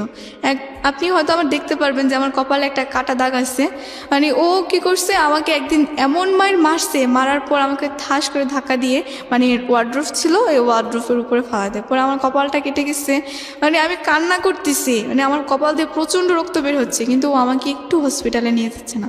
পরে পাশে ওর খালা ছিল, ওই খালা আর খালু মিলে আমাকে হসপিটালে নিয়ে গিয়ে প্রায় 4টা সিঁড়ি লাগছে আমার কপালে। তারপরে ভাইয়া আমি এখন আমার মাকে বলছি, কিন্তু আমার মা তো কোনোভাবেই আর ইয়ে করবে না। মা বলতেছে তোমার ভাগ্যে যেটা আছে তুমি সেটাই করো। পরবর্তীতে ভাইয়া আমি কাকে কি বলবো? লেখাপড়া তখন বন্ধ? হ্যাঁ, লেখাপড়া তো তখন বন্ধ, কারণ ওই যে জেএসসি পরীক্ষা দিলাম, রেজাল্ট তো দিচ্ছে না তখন, মোট কথা। তারপরে কাউকে বলতে পারতেছি না। আমি আমার নানুকে যে বলবো, এখন নানু তো কিছুই করতে পারবে না, কারণ সংসার মামাদের হাতে, নানুর তো কোনো কিছুই করার নাই। মামাদের কারোর কাছে বলতে পারতেছি না, বাবার কাছেও বলতে পারতেছি না। পরে আমার এক ফুপ্পি ছিল, পরে আমি আমার ফুপির কাছে মানে অনেক কষ্টে আমি ওনার নাম্বারটা সংগ্রহ করি ফুপির। পরে ফুপির কাছে ফোন করে আমি সব কিছু বলি। পরে ফুপি সব কিছু জানতো, জানার পর মানে পরে বলছে কি যে ঠিক আছে, তুই তো এটা ভুল করে ফেলছিস, বাচ্চা মানুষ, তুই আমার কাছে আয়, আমি তোকে মানে সব কিছু বুঝাবো বা ইয়ে করবো। পরে আমি আমার মামাদের ওইখানে তো আর যাওয়া হয় না, মানে সবাই মামা বলছে যে মানে আম্মু ফোন করে মামাদেরকে বলছে যে আমি আমার মেয়েকে নিয়ে গেছি আর ওইখানে কোনো কিছু হবে না। পরবর্তীতে কী করছে, আমার ফুপ্পির বাসায় নিয়ে আসছে। পরে আসার পরে আমি ফুপ্পি এরকম এরকম করে আমার মামাদের সবাইকে আবার বুঝাইছে যে দেখেন ও তো আমার বাসায় ছিল সেই, এখন ওর মা হয়তো রাগ করে বলতেছে কারণ ওর একটা ঘটনা ঘটে গেছে, আবার ও রাগ করে আপনাদেরকে কিছু না বলে চলে গেছে। এগুলো নিয়ে অনেক কথাবার্তা হওয়ার পর ফুপ্পি আবার বুঝায় আমাকে দিয়ে আসে। কিন্তু ভাইয়া দিয়ে আসার পর মানে কি হয়েছে যে মানে আমি যদি স্কুলে যেতাম তাহলে ও আবার স্কুলের গেটের সামনে দাঁড়ায় থাকতো। ওকে। পরে আমি যদি কারোর সাথে কথা বলতে যেতাম কোনো ফ্রেন্ডের সাথে, তাহলে বলতো এই ওর সাথে তোমার কিসের কথা, মানে ও আমার উপর একটা অধিকার খাটাতে চাইতো। মানে আমি কোনো ফ্রেন্ডের সাথে কোনো মিশতেই পারতাম না বা কিছু করতেও পারতাম না। তো পরে আমি একদিন বলছি কি যে আমি তো আপনাকে চিনি না, আমি ডাইরেক্ট রাস্তায় বলে ফেলছি যে আমি তো আপনাকে চিনি না। এই কথা বলাতে ও রাস্তায় মানুষের সামনে ঠাস করে আমার একটা থাপ্পড় মারে। ওর থাপ্পড় মারাতে এটা আমার মামার মাইন্ডে লাগে। আমার মামা কি করছে, ওই যাচ্ছিল তখন দেখছে আমার মামা যে ও আমাকে থাপ্পড় মারছে। পরে মামা আমাকে বাসায় এসে জিজ্ঞেস করতেছে যে ওর সাথে কি তোমার কোনো সম্পর্ক আছে? আমি বলতেছি না, ওর সাথে আমার কোনো সম্পর্ক নেই। কারণ আমি আমার মামার কাছে এখন যদি বলতে চাই তাহলে আমার মামা কি করবে আমি নিজেও জানি না। তা আমি মামার কাছে জিনিসটা গোপন রাখি যে না। কিন্তু ভাই আমার মানে কজলি ওরকম এরকম কিছু কিছু মনে পড়তেছে, আবার কিছু কিছু মনে পড়তেছে না, এরকম হয়ে গেছে। মানে ওর সাথে আমি কেন গেলাম, ওইখানে কি ছিল আমার বা কি আসে বিষয়। পরে মানে আমার এরকম মনে পড়ছে, আবার একবার ভাবতেছি মা তো আমাকে বিয়ে দিচ্ছে, কিন্তু আমি ওর সাথে কেভাবে গেলাম বা কীভাবে ছিলাম আমার কিছুই মনে ছিল না। আর ওর একটা প্লাস পয়েন্ট ছিল কি, ও যখন মানে আমি যখন ওর সাথে ছিলাম তখন ও আমার কতগুলো মানে ছবি উঠায় রাখছিল। তো ও আমাকে বারবার বলতো যে এগুলো আমি নেটে ছেড়ে দেবো, তুমি যদি আমার সাথে সংসার না করো এগুলো আমি ইন্টারনেটে ছেড়ে দেবো। তারপরে ভাইয়া সে আমাকে মানে বলতো অনেক কথা। তো বলার পরে আমার মানে ফ্রেন্ডেরা মানে আমি এক ফ্রেন্ডের সাথে শেয়ার করছিলাম আর কি। তারপরে বলাতে ও বলতেছে যে দেখ তোর তো মানে এগুলো আর কি করবি, যা হওয়ার হয়ে গেছে, এখন যেহেতু তুই মানে তোদের বিয়ে হয়ে গেছে তুই ছেলেটাকে মেনে নে তোর হাজব্যান্ড হিসাবে। তা বলতেছে আমি তোকে মেনে নিতে পারতেছি না, আমি ওকে কীভাবে মেনে নেব। পরে ও বলতেছে ঠিক আছে তুই দেখ, ছেলেটা একটা মানুষ, ছবিতে দেখোস না যে খারাপ কীভাবে মস্তান থাকে, নায়ক পরে নায়িকার প্রেমে পড়ে ভালো হয়ে যায়, দেখবি ও আস্তে আস্তে মানে তোকে যদি এতই ভালোবাসে আস্তে আস্তে ভালো হয়ে যাবে, একটু ভালোবাসা দিয়ে হয়ে যাবে। তো পরে আমি ওর কথা শুনে তাই আমি ভাবলাম যে হয়তো সত্যি এরকম হবে। তো হওয়ার পর মানে আমি ওর কথা রাজি হলাম। তো আমি ওকে বললাম যে ঠিক আছে, তুমি যদি আমি তোমার সাথে সংসার করব, সব কিছু করবো, কিন্তু আমার শর্ত হচ্ছে একটা, যে তুমি স্মোক করতে পারবে না আর কোনো ধরনের অন্যায় কাজ করতে পারবে না। তুমি যদি কষ্ট করে রিক্সাও চালাও তাতে আমি খুশি। ওই সময়টাতে কি হচ্ছিল, মানে ফ্যামিলি মেম্বাররা কি জানতো যে তুমি ওর সঙ্গে সংসার করছো বা ওখান থেকে তুমি চলে এসছো, এরকম কোনো কিছু? না না না, ফ্যামিলি মেম্বাররা মানে আমার মামারা কিন্তু জানতো না, মানে এখনো পর্যন্ত আমার মামারা জানে না। আমি মানে যতবার ওই সময়টা থেকে আপনি ওর সঙ্গে থাকছেন, মানে নাকি আলাদাভাবেই আছেন? আলাদাভাবে আছি, কিন্তু কোথায় আছেন আপনি? আমি আমার নানুর বাসায় আছি, মানে কিন্তু প্রথমবার তো নিয়ে গেল, তারপরে আবার ওখান থেকে চলে আসলেন বিকজ অফ অত্যাচার করতো সে কারণে, এরপরে আবার সে কনভিন্স করার চেষ্টা করছে। ওকে, ওই 1 মাস থেকে আপনি যখন বাড়িতে ফিরলেন, লোকজন আপনাকে জিজ্ঞেস করলো না যে আপনি কোথায় ছিলেন? মামা, ওই যে আমার মা বললো যে আমার ফুপ্পির বাসায়, ফুপ্পি না আবার বললো যে ও আমার বাসায় ছিল। সামহাও এটাকে মানে যে কোনোভাবে ওকে থামাচাপা দিয়েছে। হ্যাঁ হ্যাঁ, ধামাচাপা দিয়েছে। তারপরে যখন মানে ওর প্রতি মানে আমি এটা কেমন যেন একটু মানে দুর্বল হতে শুরু করলাম। তো তারপরে মানে আমি ওর জন্য বাসা থেকে চলে যাই। পরে চলে যাওয়ার পরে বাসা থেকে চলে যাওয়া বলতে মানে ওর সাথে চলে যাই। ওর এক কোথায় থাকতেন ওই সময়? নানুর বাসায় থাকতাম। নানুর বাসা ছাড়া তো না আমার, না না, ওর সাথে কি কোথায় থাকতেন? ওর সাথে থাকতাম ওর কোনো কাজিনের বাসায় বা ওর কোনো ফ্রেন্ডের বাসায়, এরকম করে মানে থাকতাম। ও আমাকে বলতো যে হ্যাঁ ও বাসা করে নিবে বা এরকম করবে, এরকম করে বলতে বলতে মানে আমাকে নিয়ে যেত। বলতো যে কয়েকদিন আমার এইজনের বাসায় থাকো, তারপরে আস্তে আস্তে মানে আমরা একটা বাসা নিব, এই করবো সে করবো। তো ও এরকম করে আমাকে বলতো, পরে বলতো। তো তারপরে আমি গেলাম ওর এক কাজিনের বাসায় গেলাম প্রথমে। তো যাওয়াতে তারপরে মানে ওইখানে আছি কয়েকদিন, ভালোই আছি। ও মানে আর আমার সামনে কোনো স্মোক করতে দেখতাম না বা ভালোই চলতেছিল। তো তারপরে আমি ভাবলাম যে হয়তো ও আস্তে আস্তে ভালো হয়ে যাচ্ছে। পরে ভালো হয়ে যাচ্ছে, একদিন মানে আমি দেখি কি ও মানে একটা মেয়ের সাথে কথা বলতেছে। আরেকটি বিরতির সময়। তো পরে ওকে দেখতেছি যে একটা কার সাথে মেয়ে বয়েজের কথা বলতেছে। ওকে, তো পরবর্তীতে আমি ওর কাছে গিয়ে দাঁড়িয়েছিলাম। তো পরে মানে ওর কথাবার্তা বুঝলাম যে ওর বোনের সাথেও কথা বলতেছে, মানে যে আমার ফ্রেন্ড ছিল। পরে ভাইয়া দেখলাম যে ওর বোন ওকে উপদেশ দিয়ে দিচ্ছে, মানে আমার সাথে কোথায় যাবে বা কি করবে না করবে। আর ওদের কথাবার্তাগুলো আমি আড়াল থেকে শুনতে পাই। আর ওদের মূলত মানে প্ল্যানই হচ্ছে যে মানে আমাকে বিয়ে করলে তো ও মানে আমার মার যা সম্পত্তি আছে মানে যেটাই আছে ওইটা মানে ও পাবে, ওকে ওর বোন ওই বুদ্ধিটা দিচ্ছে। পরে ও বলতেছে যে ওর মা তো অনেক রাগী বা এরকম টাইপের, বা উনি কি দিবে বা এরকম রাজি হবে। পরে মানে ও আমাকে নিয়ে মানে আমার উপর যত টর্চার করলে যেন আমার মাকে বলে, পরে আমার মা তো আমার প্রতি দুর্বল হয়ে যাবে। তারপর মানে ও এরকম কিছু বলতেছে বা ওকে বিদেশ পাঠানোর জন্য, যাতে আমার মাকে বলে টাকা পয়সা কিছু দেওয়ার জন্য। ওকে, তো এরকম কিছু বলতেছে। পরে বলার পরে আমি এগুলো আড়াল থেকে শুনতে পাই। তো পরে আমি ওকে জিজ্ঞেস করলাম যে তুমি কি আসলে সত্যি আমাকে ভালোবাসো না আমার মায়ের টাকাকে ভালোবাসো? পরে ও বলতেছে কেন হঠাৎ এই প্রশ্ন? আমি বলতেছি না, সত্যি করে বলো, তোমার যদি টাকার প্রয়োজন লাগে তাহলে বলো, আর এরকম তো কোনো মানি হয় না। পরে ওই দিন ও আমাকে অনেক মারে, মানে ওদের বাসায়, ওর ওই কাজিনের বাসায় আমাকে অনেক মারে। ওকে, পরে মারার পর আমি কিছুই বলি না, যেহেতু এবার আমি নিজের স্বেচ্ছায় চলে আসছি। এখন আর আমি কি বলবো, কাউকে বলার মতো তো কিছু নাই। জি, পরে আমি আবার আমার মাকে ফোন দিই। পরে ফোন দেওয়াতে আমার মা আমার সাথে অনেক একটু রাগারাগি করার পরে এখন কি করবে। পরে ও বলতেছে যে আপনার মেয়েকে এসে আপনি নিয়ে যান, এরকম মেয়ে আমার মানে লাগবে না। পরে ও আমার মায়ের কাছে অনেক কথা বলে। পরে বলার পর এখন আমার মা কী করছে, আমাকে আবার মানে আমার মায়ের কাছে এবার মানে বলছে কি যে আমার মায়ের কাছে আমি গেছি। তো যাওয়ার পরে আমার মা আবার আমার মামাদেরকে মানে হাতে পায়ে রিকোয়েস্ট করে এবার লাস্ট বারের মতো আমাকে দিয়ে আসে। তো দিয়ে আসার পর তখন আমি মানে প্রায় টেস্ট দেব 10-এ।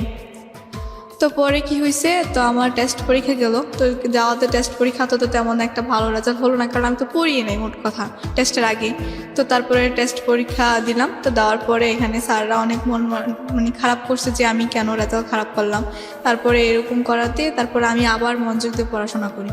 তো ও কী করছে, এরকম টেস্টের পরে আমার যখন পরীক্ষা চলে আসছে, এসএসসি পরীক্ষা, তখন ও আসছে, এসে আবার বলতেছে যে আমাকে এবারের মতো ক্ষমা করে দাও, বা স্কুলে অনেক কিছু আমার ফ্রেন্ডদের কাছে অনেক কথা বলে যে তোমার ফ্রেন্ডকে বলো, যে মানে যে ফ্রেন্ডটা সব কিছু জানতো আমি আবার ওকে বলে দিচ্ছিলাম যে জানো আমি ও সুমার কাছে সব কিছু বলছি এই। তো ওই সুমার কাছে প্রতিদিন ডিস্টার্ব করতো যে তোমার ফ্রেন্ডকে বলো আমার ভুল হয়ে গেছে, মানুষ ভুল করে না, অনেক রিকোয়েস্ট করতো। ভাইয়া মানে ওকে আমি পরবর্তীতে মানে আমার ফ্রেন্ড আমাকে বোঝাচ্ছে হয়তো ও ভুল করে ফেলছে, বা এখন আসলে ও বলতেছে যে আমি আসলে খুবই অন্ধ হয়ে গেছি না, আমি সেই অনেক কিছু বলার পর তারপর ওকে আমি আবার লাস্ট চান্স দিই। আমার বলছি যে আমার পরীক্ষাটা যাক, তারপর আমি দেখি। আমি যেটা বুঝতে পারছি যে একবার family mistake, right? Second time আপনি যখন গেলেন তখন ফ্যামিলি মোটামুটি ওর কাছ থেকে আপনার মাও ওকে সাপোর্ট করছে না, তখন আপনার মিস্টেক। থার্ড টাইমে যখন আপনি যাচ্ছেন ওর সাথে তখন এটা পুরোপুরি আপনার মিস্টেক, কজ ততদিনে আপনার ফ্যামিলি ওর কাছ থেকে মোটামুটি সরিয়ে আনার জন্য প্রিপেয়ার ছিল। ডিভোর্স দিচ্ছিলেন না কেন, লোকটা যদি এত খারাপ? ভাইয়া ডিভোর্স দিতে যাবো, ডিভোর্স দেওয়ার মতো তো আমাকে কেউ একজন আমার পাশে থাকতে হবে। আমার পাশে থাকতে হবে মানে? মানে আমি কিভাবে ডিভোর্স দেবো আইনের, বা আমি তো ওরকম কিছু। আপনার মার প্ল্যানটা কি ছিল আমাকে এটা একটু পরিষ্কার করেন। আপনার মা ওকে বিয়ে দিয়ে রেখেছে বাট আপনার ওখানে থাকতে দিচ্ছে না, আবার আপনি গেলে সেখানে কেউ জানলে বলতেছে পুকুর বাড়িতে থাকে, মানে এটা কি? মানে এটা আমার মা চাচ্ছিল যে ও ওর থেকে যদি আমি একটু দূরে থাকি আস্তে আস্তে ও আমাকে মানে ভুলে যাবে, বা আমার তাহলে বিয়ে দেওয়ার কারণটা কি ছিল? বিয়ে দেওয়ার কারণটা ছিল ওকে একটা দেখানো, মানে নাটক, মানে আমার মা যেটা পরে বললো, মানে এখন মানে সেটা আমি বুঝতেছি। আমার মা আমাকে বলছে যে বিয়ে দেওয়াটা নাকি ছিল একটা নাটক, মানে ও যদি বিয়ে না দেয় তাহলে তো অনেকে কথা বলার পরও বিয়ে ভেঙে যায় বা মেয়েকে অন্য জায়গায় বিয়ে দিয়ে দেয়। তা আমার মা নাকি ওকে বলছিল যে আমার মেয়েকে তো তোমার কাছে বিয়ে দিয়ে দিচ্ছি, তাহলে তো আমার মেয়েকে আর কোথাও বিয়ে দেবো না, তো তুমি যদি বিদেশ চলে যাও, বিদেশ থেকে আসার পর আমার মেয়েরও পড়াশোনা শেষ হবে, তখন তোমার হাতে আমার মেয়েকে উঠাই দিয়ে দেবো। So it was her plan actually, এবং যাতে করে বিয়েটা করে সে দেশের বাইরে চলে যায়। হ্যাঁ, কিন্তু সে সেটা ইমিডিয়েটলি করেনি। না না। আচ্ছা, তো যখন আপনি বারবার ওনার সঙ্গে যাচ্ছিলেন তখন তো আপনি বুঝতে পারছিলেন যেটা উচিত হচ্ছে না, এটা ভুল হচ্ছে। হ্যাঁ, আমি তখন আপনি কেন যাচ্ছিলেন? আপনার পরিবার থেকে খুব বেশি অশান্তি হচ্ছিল আপনার সঙ্গে, সেই জন্য যাওয়া, নাকি এমন কোনো মোহের মধ্যে ছিলেন বা ওর প্রতি আপনি দুর্বল হয়ে গেছেন একসাথে থাকার কারণে? ভাইয়া ওর প্রতি আমার তেমন একটা দুর্বল ছিল না, তারপরেও মানে ও আমাকে বারবার, আমি চিন্তা করতাম যে ওর কাছে তো আমার কতগুলো ছবি আছে। সেটা তো বিয়ের আগে, বিয়ের পরের ছবিগুলো? বিয়ের পরের ছবিগুলোও তো আছে ওর কাছে। বিয়ের পরের ছবিগুলো কি আপনি দিতেন নাকি ও তুলতো? মানে ঘটনাটা কি ছিল? ঘটনাটা কি ছিল, যখন আমরা একসাথে থাকতাম তখন ধরেন অনেক ছবি উঠানো হতো। হ্যাঁ, হয় আমারও উঠানো হতো বা ও উঠাইতো, একরকম ছবি উঠানো ছিল। তো ওইগুলো আপনারা খুব মিউচুয়ালি করতেন? হ্যাঁ হ্যাঁ, তো আমার তো ফোন ছিল না তখন, ওরই ফোন ছিল, তো ওর ফোনে ধরেন আমাদের দুজনের এগুলো নোট করবেন আপনারা? হ্যাঁ হ্যাঁ, তারপর ধরেন ওর ফোনে আমার মানে ছিল আর কি, মানে ধরেন আমাদের দুজনের ছবি ছিল। তো ও কি করছে, পরবর্তীতে আমাকে বলতো যে মানে আমি যদি ওর সাথে না যেতে চাইতাম তাহলে আমাকে বলতো যে আমি এই ছবিগুলো, তখন তো তোমার মানে জাস্ট অল্প পিক ছিল, এখন তো তোমার আরও একদম ফুল ছবি আছে, এখন তুমি কি করবা, এখন তো তোমার যাওয়ার কোনো পথ নেই। পরবর্তীতে ও এরকম করলে, তো তার জন্য থার্ড টাইম আমি ওকে মানে লাস্ট সুযোগ দিয়েছিলাম আর কি, মানে দেখি ও কি করে। এবার আমি একটু থামাচ্ছি আপনাকে। প্রথম কথা হচ্ছে যে যেই ছেলেটা কয়েকটা ছবি দিয়ে ব্ল্যাকমেইল করার কারণে আপনি তার ঘর সংসার করতে বাধ্য হচ্ছেন, ইমোশনালি বাধ্য হচ্ছেন, ফিজিক্যালি মেন্টালি যত রকমের টর্চার আছে সব কিছু করার পরেও আপনি বাধ্য হচ্ছেন, এবং সেই মানুষটাই আপনি যখন ওর সঙ্গে চলে যাচ্ছেন ইমোশনালি, তখন আপনি ঘরের মধ্যে গেলে বিভিন্ন রকমের ছবি তুলছেন। এইটা একটা পয়েন্ট করার মতো বিষয় প্রিয় শ্রোতা। প্রথম কথা হচ্ছে যে হাজব্যান্ড এবং ওয়াইফ একই ঘরের মধ্যে থাকা অবস্থায় কি করছে না করছে সেটা তাদের একেবারেই ব্যক্তিগত বিষয়, কিন্তু যদি প্রেক্ষাপটটা এরকম হয় যে বিয়েই করা হয়েছে ছবি তুলে ব্ল্যাকমেইল করে, এবং বিয়েটাই করা হয়েছে যে এইরকম নুড ছবি দেখিয়ে, যেগুলো কোনো না কোনোভাবে তার বাবা মায়ের ইজ্জতে বা সামাজিক সম্মানে আঘাত করতে পারে, সেক্ষেত্রে আপনার কি উচিত ছিল না যে পরবর্তীতে যে ছেলেটার সঙ্গে আপনার সংসার আদৌ হবে কি হবে না সেরকম কোনো গ্যারান্টি নাই, যে ছেলেটা আপনার উপর টর্চার করছে তারপর আপনি ওর কাছে গিয়ে এই ছবিগুলো তুলছেন, আপনার তো সচেতন হওয়া উচিত ছিল। ভাইয়া আমি যখন এই ছবিগুলো মানে আমি যখন ওর সাথে সেকেন্ড টাইম চলে যাই, তখন ও আমাকে বলছিল কি মানে যে আমার তো তোমার সব ছবি ডিলিট করে দিছি, তোমার কোনো ছবি তো আমার কাছে নাই, দেখো আমি আগের থেকে, যে বললাম না যে ও ভালো হওয়ার জন্য মানে ট্রাই করছিল, আমি ওকে বলছিলাম যে ও ড্রিঙ্কস করবে না আর মানে এরকম সব কিছু। প্রথম কথা হচ্ছে ও কিন্তু একটা অ্যাকিউজ তার করানোর চেষ্টা করছে, বাট এটা ভুল, এটা বড় রকমের ভুল, এবং ভুল থেকে অনেক বড় রকমের অপরাধ। হ্যাঁ, বয়সটাও আপনি চিন্তা করে দেখুন, ক্লাস 8-এ পড়ুয়া একটা বাচ্চা, শিশুর বয়স, এবং ওর বয়স আজকে এই মুহূর্তে 19, রাইট? তখন আপনি চিন্তা করে দেখেন 13-14 বছর বয়স, এবং 13-19 বছরের ছেলেমেয়েরাই তো বলা যেত কিশোরী বলা চলে, তারাই অনেক বড় ধরনের ভুল করে, আর সেক্ষেত্রে 13-14 বছর পড়ুয়া একটা কিশোরী তাদের ভুল করাটা তো আরও স্বাভাবিক, এবং ইমোশনালি ব্ল্যাকমেইল করা। আমি কথাগুলো এই কারণে বলছি যে ইদানিং আমাদের ভার্চুয়াল জগতে এই ছবি যেই পরিমাণ আমরা আদান প্রদান করি, বিশেষ করে পার্সোনাল ছবিগুলো, এগুলো অনেক সময় জীবনে অনেক বড় ধরনের বিপদ ডেকে নিয়ে আসতে পারে। কোনো মানুষ যদি এটা নিয়ে আপনাকে ব্ল্যাকমেইল করতে চায় সামাজিক সম্মানের জায়গাটা থেকে, আমরা অহরহ এই ধরনের ঘটনা চোখে পড়ছে আমাদের, এবং এগুলো এক ধরনের ভাইরাল হয়ে গিয়েছে আমাদের এই প্রবলেমগুলো। সরকার যথোপযুক্ত আইন করেছে, নিয়ম করেছে, এবং এটা এক ধরনের বড় রকমের সাইবার ক্রাইম। এটা আইন করার পরে কিছুটা কমেছে, নইলে একেবারে সেলিব্রিটি থেকে শুরু করে বড় বড় সেলিব্রিটি থেকে শুরু করে সাধারণ মানুষ কেউই এই ধরনের মানে ভিকটিম হওয়ার বাইরে না, ঠিক আছে? কিন্তু এটা একটা জীবনকে কতখানি বিপদগামী করে তুলতে পারে এই ভুলগুলো, এই অপরাধগুলো, সেই উদাহরণটা আজকের সিক্রেটসে। বলেন। তারপরে ভাইয়া ধরেন হুমকি দিত যে না ছবিগুলো পাবলিশ করে দেবে, হ্যাঁ ও তো তখন কেন বলতো। ভয় পাইতেন? তো তখন তো আপনার হাজবেন্ড, ভয় পাওয়ার কি আছে? না ও তো বলতো যে আমি এই ছবিগুলো পাবলিশ করে দেবো, আর কি বলতো যে মানে যে বিভিন্ন নাম্বার দিয়ে দে না, হ্যাঁ, তো বলতো যে ও আমার ফ্যামিলির নাম্বার দিয়ে দেবে ছবিগুলোর সাথে? হ্যাঁ, ছবিগুলোর সাথে, যে এই নাম্বারে ফোন দিলে ইমো পাবা, বা এই নাম্বারে ফোন করলে সুন্দর মেয়ে পাবা, তোমার নাম দিয়ে দেবো, তোমার নাম সব পাবা ওকে বলতেছে, বা ও বলতেছে যে তোমার ভালো ছবিও দিয়ে দেবো। এবং আপনারা দেখবেন যে ইউটিউবে এরকম অসংখ্য ভিডিও পাওয়া যায় যেখানে একটা মেয়ের ছবি দিয়ে এবং নাম্বার দিয়ে এই ধরনের ঘটনা কিন্তু অসংখ্য আসে, এবং এগুলো এক ধরনের সামাজিক ব্যাধি। যেই আইডি থেকে, যেই ধরনের ইয়ে থেকে এটা আপলোড করা হয়, আমার মনে হয় যে তাদের এগেনস্টে সরকারের ব্যবস্থা নেওয়া উচিত। বলেন, এগুলো পাবেন আপনারা ইউটিউবে গেলে খোঁজ করলেই পাবেন, দেখবেন যে বিভিন্ন মেয়েদের ছবি, এবং এটা ঠিক আসলেই ওনার ছবি কিনা, বা এটা টেম্পার করা হয়েছে কিনা, বা ফটোশপে কাজ করা হয়েছে কিনা, এবং ওইভাবে নাম্বার দিয়ে দেওয়া হয় যে ওনার সঙ্গে যোগাযোগ করেন, বাড়ি অমুকতলা। এটা শুধুমাত্র রিভেঞ্জ নেবার কারণে, প্রতিশোধ নেবার কারণে, জিঘাংসার কারণে যে হুমকিটা ও পেয়েছে। পরবর্তীতে তখন মানে আমি ভাবলাম যে ঠিক আছে, ও যখন আমার কাছে মানে কি বলবো ভাইয়া, ওই সময় ও একদিন আমার পায়ে পর্যন্ত এসে ধরছে যে আমাকে এবার লাস্ট চান্স দাও, আমি মানে ভালো হয়ে যাব। এটা থার্ড টাইমের পরে? থার্ড টাইমে, মানে যখন লাস্ট বার, তৃতীয়বার। হ্যাঁ, তখন আবার আমি বললাম যে একটা মানুষ আমার পায়ে এসে ধরলো, মানে নিশ্চয়ই সে হয়তো তখন ভুল করেছে, মানুষ মাত্র তো ভুল করে, আর ও এখন নিশ্চয়ই ভালো হয়ে যাবে, ওকে আমি এটা লাস্টে চান্স দিই। কিন্তু এইবার ভাইয়া মানে আমার মামার আমার প্রতি এত খুব হয়েছিল যে মানে আমি 2-1 দিন পর পর না বলে মার কাছে চলে যাই, বা এটা কি হয়তো মামারা বুঝতে পারে নাই, অবশ্যই বুঝতে পারছে, আর মামি তো আছেই ধরেন বাসায়, তো ওরা তো একটু বলবেই। তো পরবর্তীতে মামারা এটা মানে বোঝার বাকি নেই, তারপরে মানে কিছু বলে নাই কি তখন আমাকে। তো আমি যখন চলে যাই তখন গিয়ে দেখি মানে সে আগের মতোই, মানে 1-2 দিন ভালো থাকে, তারপর আবার সেই হয়ে যায়। তো তখন আমি ওকে বললাম যে মানে আমার এরকম মানে আমার কি অপরাধ যে আমাকে 2 দিন পর পরে এইভাবে আনার পর। তখন ও আমাকে ডাইরেক্ট বলে যে তোর মাকে বল আমাকে বিদেশ পাঠাইতে, আর না হলে তুই এখান থেকে মানে আর জীবিত ফিরে যেতে পারবি না।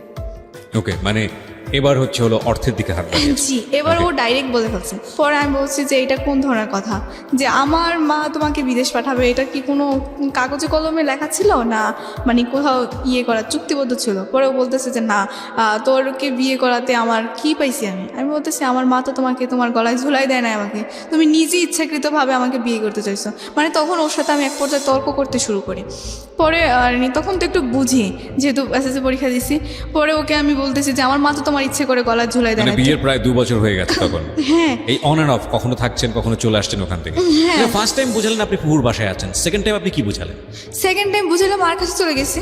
থার্ড টাইম তখন তো ধরেন আমি যখন বাসায় আর মামাদের বাসায় যাওয়া হয়নি, কারণ আমার তো তখন পরীক্ষা। আপনি কোথায় চলে গেছেন? তখন একদম মানে ওর থেকে চলে আসার পর সেপারেট হয়ে আমি ঢাকায় চলে আসি, এখানে ইন্টারভিউ। ওকে, আমরা স্টেপ বাই স্টেপ যাই। হ্যাঁ, হ্যাঁ। তারপরে পরবর্তীতে কি করছে মানে ওর সাথে তখন আমার মানে কি তুমুল ঝগড়া হয়। ঝগড়া হওয়ার পর ও আমাকে অনেক মারে, মানে মারার মানে এমন মায়ের মারে মানে আমি আবার ওই যে আমার মা আর মামারা যেখানে মার সঙ্গে সেন্সলেস হয়ে গেছে ওরকম হয়ে যায়।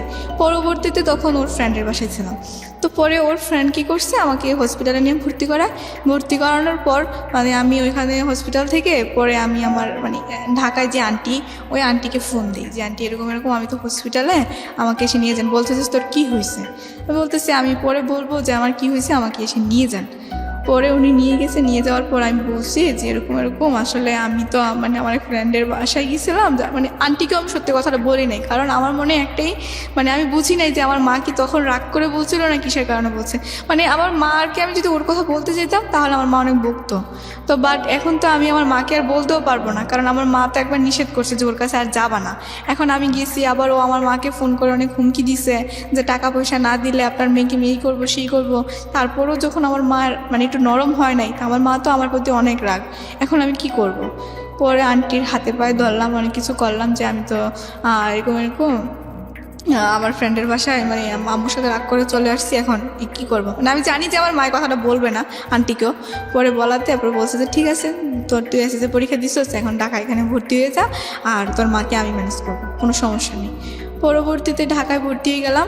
আর ও ঢাকায় ভর্তি হয়ে গেলেন, চাইলেন ভর্তি হয়ে গেলেন, না না ব্যাপারটা এরকম? এসএসসি পরীক্ষার রেজাল্ট দিছে, হ্যাঁ, তখন তারপর? রেজাল্ট দেওয়ার পরে আমি তখন 4.28 পাইছি। Okay. মানে তখন তো পরীক্ষার রেজাল্ট খারাপ হয়েছিল, তো পরীক্ষা খারাপ হওয়াতে কারণ আমি পড়িয়ে নাই মোট কথা, কি পড়বো ভালোভাবে। তো পরে মানে আমার ফিজিক্স কেমিস্ট্রি বায়োলজিতে আমি সায়েন্সের স্টুডেন্ট ছিলাম, মানে ভালোই প্লাস আসছিল, কিন্তু আমার মেয়েতে গিয়ে খুব খারাপ রেজাল্ট হয়েছে একটা। আপনি এসএসসি পরীক্ষার সময় ছিলেন কোথায়? আর নানু বাসায় ছিলাম। নানুর বাসা থেকে ওই যে- পরীক্ষা দিয়েছেন? হ্যাঁ হ্যাঁ। ওকে। পরবর্তীতে কি হয়েছে, এখানে এসে মানে রেজাল্ট পাবলিশ হওয়ার পরে এখানে ভর্তি হলাম ঢাকায়। তো খবর পেলাম কি ও বিদেশ চলে গেছে। আপনি এখানে কোথায় আসলেন? ঢাকায় এসে কোথায় উঠলেন? ঢাকায় এসে মিরপুরে আন্টির বাসায় উঠছি। মানে আন্টি মানে কি ধরনের আন্টি? আন্টি বলতে আমার আপনার আন্টি। আপন আন্টি। তো আপনাকে জায়গা দিল? হ্যাঁ দিছে, মানে আমি ওনাকে বলছিলাম আর কি যে আমি একটা ফ্রেন্ডের মানে ভুল করে আম্মুর সাথে রাগ করে ফ্রেন্ডের বাসায় চলে আসছি। পরে খালামণি হঠাৎ করে মানে আমি খুব অসুস্থ হয়ে পড়ছি, তো আমার ফ্রেন্ড আমাকে এখানে ভর্তি করাইছে। তো ভর্তি করানোর পর তো এখন আন্টি মানে আম্মু আর ফোন করে আবার বলছে, কারণ আম্মু তো সত্যি কথাটা এখন বলতে পারবে না, কারণ মানে আপনার আম্মু সামহাও আপনার আন্টিকে কনভিন্স করেছে এই বিষয়টা জি নিয়ে? জি। ওকে। পরবর্তীতে করাতে তারপরে কি করছে, এখন আমি ঢাকায় পরে পড়াশোনা করতেছি। পরবর্তীতে শুনতে পারলাম যে মানে ওনাকে আমার মাকে প্রচণ্ড চাপ দিচ্ছে, মানে টাকা পয়সা দেওয়ার জন্য। আপনি প্রথম দিকে যেটা বলছিলেন যে আপনার মার সঙ্গে আপনার বাবার সম্পর্ক খারাপ ছিল, হ্যাঁ আপনি সিদ্ধান্ত নিয়ে আপনার মার এগেনিস্টে গিয়ে আপনি বারবার আপনার মায়ের বিয়ে দেওয়া যে হাজব্যান্ড হ্যাঁ। তার কাছে গেছেন। মানে ছেলেটার নাম কি ছিল? ছেলেটার নাম মানিক ছিল। মানিকের কাছে আপনি বারবার গেছেন। তো এই গল্পের মাঝখানে আমি কোথাও পেলাম না যে আপনার সমস্যা নিয়ে আপনি নিজে আপনার বাবার কাছে গেছেন। ভাইয়া আমি তো আমার বাবার কাছে যেতে পারি না, কারণ আমার মা আমাকে সম্পূর্ণ নিষেধ করে দিয়েছে। সো আপনার মা তো আপনার ওই ছেলেটার কাছেও যেতে নিষেধ করেছে, তো আপনি সেখানে মান নিষেধ অমান্য করে বারবার গেছেন। কিন্তু ভাই তো বাবার এটাই কাছে আমার জীবনের সবচেয়ে বড় ভুল ছিল। এখন বুঝতেছি যে আমি আমার বাবার কাছে যদি হয়তো যতই বাধা বিপত্তিক্রম করে আমি যেতাম, আমার মনে হয় যে আমি কোনো না কোনো একটা সলিউশন পেতাম বা কোনো সাহায্য পেতাম। তারপরে ভাইয়া মানে আমি তো ধরেন এখন ঢাকায় আছি, ঢাকাতে। মানে হ্যাঁ, ম্যানেজ করলো। পরে আমি শুনলাম যে আমার মাকে নাকি ফোন করে অনেক হুমকি ধমকি দিচ্ছে যে কিছু টাকা দেওয়ার জন্য বিদেশ যাবে। তো পরে আমার মা কি করলো যে পরে বললো আর কি, আমি বললাম যে মা আমি তো তোমার সন্তান, আমি তো তোমার কাছ থেকে কিছু কোনোদিনও চাই নাই। তো তুমি যদি এখন মানে আমি একটা জিনিসে চাইবো তোমার কাছে যে তুমি ওকে কিছু টাকা দিয়ে বিদেশ পাঠিয়ে দাও, কারণ এই অশান্তি আমারও ভালো লাগতেছে না, ও দেশে থেকে এরকম টর্চার করবে। আমি একটা শান্তি পরিবেশে ঢাকায় থাকি। পরে আমার মা ওকে মানে 1 লক্ষ তা 1.5 লক্ষ টাকার মতো ওকে দেয়। হ্যাঁ, দেওয়ার পর ও বিদেশের কাগজপত্র করে দেশের বাইরে চলে যায়। পরে চলে যাওয়ার পর ওর সাথে আমার আর কোনো যোগাযোগ হয় না। মানে ওর এরকম করে ওর বোনের মাধ্যমে আমার খবর নিত যতদিন পর্যন্ত ওর বোনের বিয়ে না হয় আর কি। ওর বিয়ে হয়ে যাওয়ার পর ওর আমার সাথে কোনো যোগাযোগ নেই, আমার ওর সাথে কোনো যোগাযোগ নেই। ওকে। তো পরবর্তীতে আমি যখন কলেজে পড়তেছি, পড়ার পরে তখন আমি একটা ফোন নিই। ফোন নেওয়ার পরে তখন সবার হাতে ফোন আছে, এখন তো কলেজে সবারই ফোন থাকে। তো আমিও একটা ফোন কিনার পর এখন ফেসবুক আইডি একটা মানে আমার এক ফ্রেন্ড খুলে দেয়। পরে ও বলতেছে, তা আমার এক ফ্রেন্ড ছিল সোহেল, তো ও বলছিল কি আমার নাম সোহেল রানা দিয়ে আছে, তুমি ওইটাতে দিলে আমাকে পাবা। তো ওকে আমি ফ্রেন্ড রিকোয়েস্ট পাঠাইতে গিয়ে ওর নিচে একটা ছেলে ছিল মানে সোহেল আরিফ চৌধুরী, আমি ওকে ফ্রেন্ড রিকোয়েস্ট পাঠাই দেওয়ার পর মানে একজনকে পাঠাইতে গিয়ে মিস্টেক আরেকজন হয়ে গেছে। তো পরবর্তীতে ও কী করছে, আমার ফ্রেন্ড রিকোয়েস্ট এক্সপেক্ট করছে। করার পর এখন দেখি কি মানে ও আমাকে হাই পাঠায়। তো পরে আমি বললাম যেটা কি, পরে 2-3 বার হাই পাঠাতে আমি হ্যালো লিখি। ছেলেটার নাম কি ছিল? ছেলেটার রিয়েল নাম হচ্ছে আরিফুল ইসলাম চৌধুরী সোহেল। আরিফুল ইসলাম চৌধুরী সোহেল, হ্যাঁ, এটা ছিল রিয়েল নাম। ওকে। হ্যাঁ। তো পরে ওর সাথে এরকম হাই হ্যালো চ্যাটিং করতে করতে এক পর্যায়ে ও আমাকে বলে যে আপনার ফোন নাম্বারটাকে একটু দেওয়া যাবে। তো আমি বলতেছি যে আপনাকে আমি চিনি না জানি না, ফোন নাম্বার কেন দেবো। তো পরে বলতেছে যে আপনার সাথে একটু কথা বলবো। তো কী হয়েছে ভাইয়া, তো পরে ও আমার ফোন নাম্বারটা নেওয়ার পরে ওই দিন রাতেও আমাকে ফোন দেয়। তো এরকম অনেকক্ষণ রাতে কথাবার্তা হতো। তো হওয়ার পরে ওকে আমি জিজ্ঞেস করলাম যে আপনাদের দেশের বাড়ি কোথায়। পরে ও বললো যে চিটাগং রাউজান। তো পরে ওর পিক দেখেও মোটামুটি মানে ভালোই দেখলাম। তো ওইখান থেকে কথাবার্তা হয়, তো ভালোই। তো পরবর্তীতে তারপর ও বললো যে, আমি বললাম যে দেশের বাড়ি কোথায়। তো পরে বললো যে চিটাগং রাউজানে। তো ওর বাবা ছিল আবার ওইখানকার মেয়র, তো মানে সাবেক মেয়র আর কি। তো উনি মারা গেছে। তো পরে ও কী করছে, ওইখান থেকে মানে ওর সাথে আমার কথাবার্তা এক পর্যায়ে দেখা হওয়ার পরে ও মানে আমাকে বলতেছে যে তোমার ফ্যামিলি মেম্বার কে আছে বা তাদের সাথে কি আমি একটু কথা বলতে পারি। তারপরে বললাম যে আমার ফ্যামিলি মেম্বার তো তেমন মানে ক্লোজলি কেউ নেই, তো আমার নানু আছে আর আমার আন্টি আছে। সেই সময় আপনার হাজব্যান্ড? হ্যাঁ। সে কি দেশের বাইরে? সে দেশের বাইরে, তার সাথে আমার কোনো যোগাযোগ বা কোনো কোথায় কিছু- চলে গেছে? মানে আপনার হাজবেন্ড দেশের বাইরে যাওয়ার কতদিন পরে? এটা যাওয়ার প্রায় আমার ফার্স্ট ইয়ার শেষ, মানে 1 বছরের মতোই কাছাকাছি হয়ে যাবে। তো ওই সময়টাতে হাজবেন্ডের সঙ্গে আপনার কোনো যোগাযোগ কোনো নেই? যোগাযোগ নেই, কোনো ইয়ে নেই। কেন যোগাযোগ নাই? ও বলছে যে ও আমার মাকে শর্ত দিছিল যে ও যদি দেশের বাইরে চলে যেতে পারে, ওকে টাকা দিলে ও আমার সাথে আর কোনোদিনও যোগাযোগ রাখবে না। যোগাযোগ রাখবে না বলতে কি, এটা কি ফর্মালি কাগজে কলমে শেষ হবে নাকি এমনিতে যোগাযোগ অফ করে দিবে? মানে ও বলছে যে মানে কাগজে কলমে শেষ করে দেবে, কিন্তু এটা ও করে নাই। ও কি বলেছিল? মানে ও কাগজে বলেছিল যে মানে কাগজে কলমে হবে। কাগজে কলমেই হবে, মানে ডিভোর্স দিয়ে দিবে। জি। এটাও আপনার ফ্যামিলির শর্ত ছিল? জি আজকে আপনি যে বিষয়টা বলছেন, এটা কি আপনার বাবা জানে যে ওর সঙ্গে আপনার বিয়ে হয়েছিল? না, আমার বাবা জানে স্টিল আপনার বাবা জানে না? না। এখন পর্যন্ত জানে না? না। যদি জানে তাহলে আজকের অনুষ্ঠানের মধ্য দিয়ে জানবে, রাইট? জি। ওকে, বলেন তারপর। তারপর হচ্ছে যে মানে ওর 1 বছর পর হ্যাঁ, 1 বছর পর ওর সাথে আমার আস্তে আস্তে হাই হ্যালো শুরু হয়। তো হাই হ্যালো শুরু হয়। এই 1 বছরের মধ্যে আপনি আপনার মাকে বলেছিলেন যে ওর সঙ্গে যোগাযোগ করে ডিভোর্স পেপারটা নিয়ে আসতে? আমি আমার মাকে একবার জিজ্ঞেস করেছিলাম যে মা, আমাদের তো কোনো ডিভোর্স হয় নাই, তো এখানে তো ধরো যে ও যে কোনো মুহূর্তে এসে দাবি করতে পারে যে ও আমার ওয়াইফ। তখন আমার মা আবার একটা কাজ করছে কি ভাইয়া, মানে আমার যে এসএসসি সার্টিফিকেট আছে না, ওইখানে আমার বয়সটাকে একটু চেঞ্জ করে দিছে। মানে আমার জন্মসালটাকে চেঞ্জ করে দিছে। চেঞ্জ করেছে কেন? চেঞ্জ করে দিছে হচ্ছে আমার মানে 1 বছর সামনে দিয়ে দিছে। বয়স হ্যাঁ। বাড়িয়ে দিয়েছে? হ্যাঁ, না, কমিয়ে দিছে। কমিয়ে দিয়েছে? মানে যেটা জন্ম নিবন্ধনে ছিল ওটা থেকে 1 বছর কমিয়ে দিয়েছে এই কারণে, যাতে মাসটা সহ চেঞ্জ করে দিছে, যাতে আমার মা বলতেছে যাতে মানে ও পরবর্তীতে মানে না বলতে পারে যে মানে এটা আমার মা প্রমাণ করবে যে এটা ফলস ছিল, এটা আমার মার বিয়েটা false ছিল? জি, ফলস ছিল, মানে ওইটা কোনো ভ্যালু নেই। তার কারণে আমার মা কী করছে, মন্ত্রণালয় থেকে আবারও সেই সার্টিফিকেট, জন্ম নিবন্ধন বা বোর্ডের থেকে আবার সব সার্টিফিকেট আবার নতুন করে করছে। ওকে। মানে যাতে আমার মা বলতেছে যে ও তো সহসায় ডিভোর্স দেবে না, বা ও আরও যদি কোনো কিছু চায়। আপনারা দেননি কেন? এখন আম্মু কেন দেয় না সেটা আমি জানি না, বা আমি তো এরকম ডিভোর্স সম্পর্কে বা আইন সম্পর্কে আমার তো ধারণা নেই। ওকে, বলেন তারপর। তারপর বলার পর কি করছে, এখন ওর সাথে সোহেলের সঙ্গে কথা হচ্ছে? হ্যাঁ, কথা হচ্ছে, দেখা হচ্ছে। দেখা হচ্ছে বলতে? দেখা হচ্ছে, ও ঢাকায় এসে আমার সাথে দেখা করছে। কতদিন কথা বলার পরে? প্রায় 6 মাস কথা বলার। কি ধরনের কথোপকথন ছিল? এই তো হাই হ্যালো কেমন আছো, মানে ফ্রেন্ড সার্কেল একটা ছিল, কিন্তু দেখা হওয়ার পরে আস্তে আস্তে ওর প্রতি আমার একটা ভালো লাগা সৃষ্টি হয়েছে, ওরও আমার প্রতি একটা ভালো লাগা সৃষ্টি হয়ে যায়। পরবর্তীতে ও বলছে যে তোমার তো কোনো ফ্যামিলি মেম্বার কে কে আছে ভালো, মানে তোমার খুব ক্লোজলি, ও আমার সম্বন্ধে সব কিছু জানছে। Okay. জানার পর ওকে আমি সব কিছু বলছি, সবকিছু বলতে? মানে আমার হাজবেন্ডের কথা সব কিছু ওকে বলছি। স্টিল ইউ আর ম্যারিড সেটাও বলেছেন? হ্যাঁ, বলছি। Okay. পরে ও বলতেছে এখানে তো তোমার কোনো দোষ নেই, বাটটা তোমাকে তো জোর করে করানো হয়েছে, আর তোমার তো এই আপনি এত কিছু তাকে বললেন, তার সম্পর্কে কতটুকু জানতেন? ওর সম্পর্কে জানতাম যে ও মানে চিটাগংয়ের ছেলে, ওর বাড়ি রাউজান, বা ওর বাবা সাবেক মেয়র ছিল, আর দ্বিতীয় কথা হচ্ছে যে ও ফ্যামিলির সবচেয়ে ছোট সন্তান, আর ওরা 2 ভাই। আর দ্বিতীয় কথা হচ্ছে যে ও ব্যাংকে চাকরি করে, চকরিয়া মানে সরি পাহাড়তলি ব্রাঞ্চে, মানে এতটুকুই জানতাম।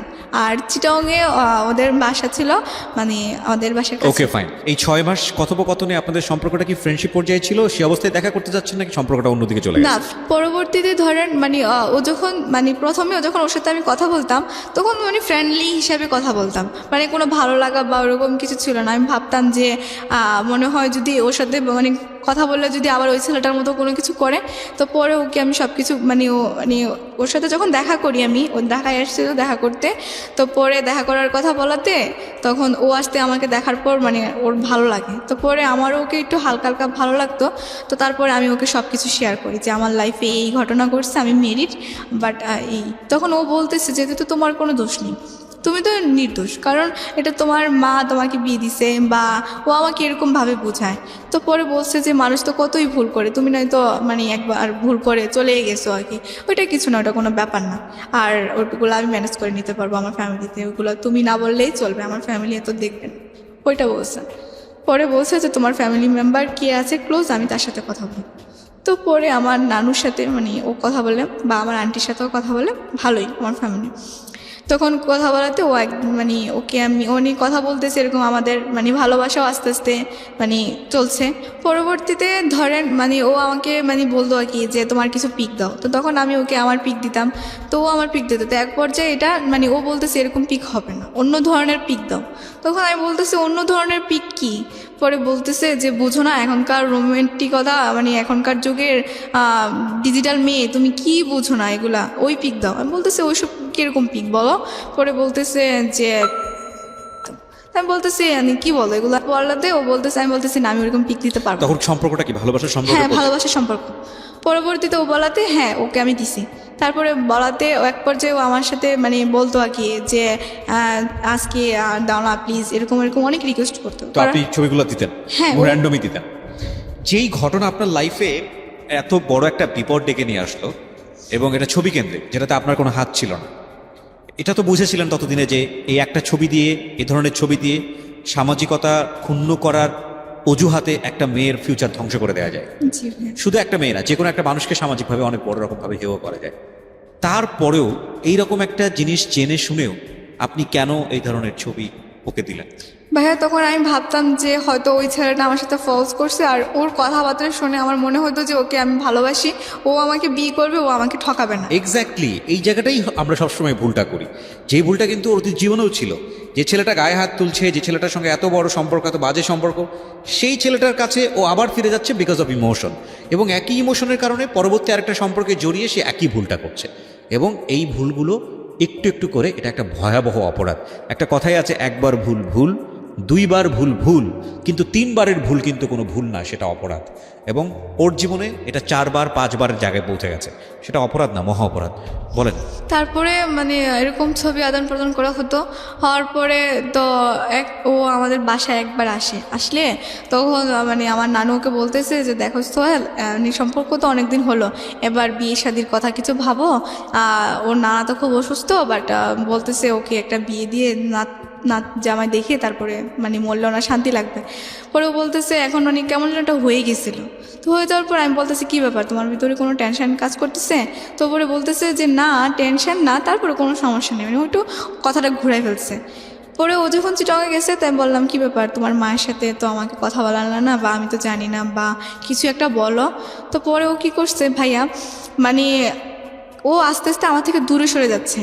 তো আমার এই পাশের বাসায় আমার একটা ফ্রেন্ড থাকতো, ও কী করছে, ওর আইডিটা আমার ছবিতে লাইক দেওয়া ছিল।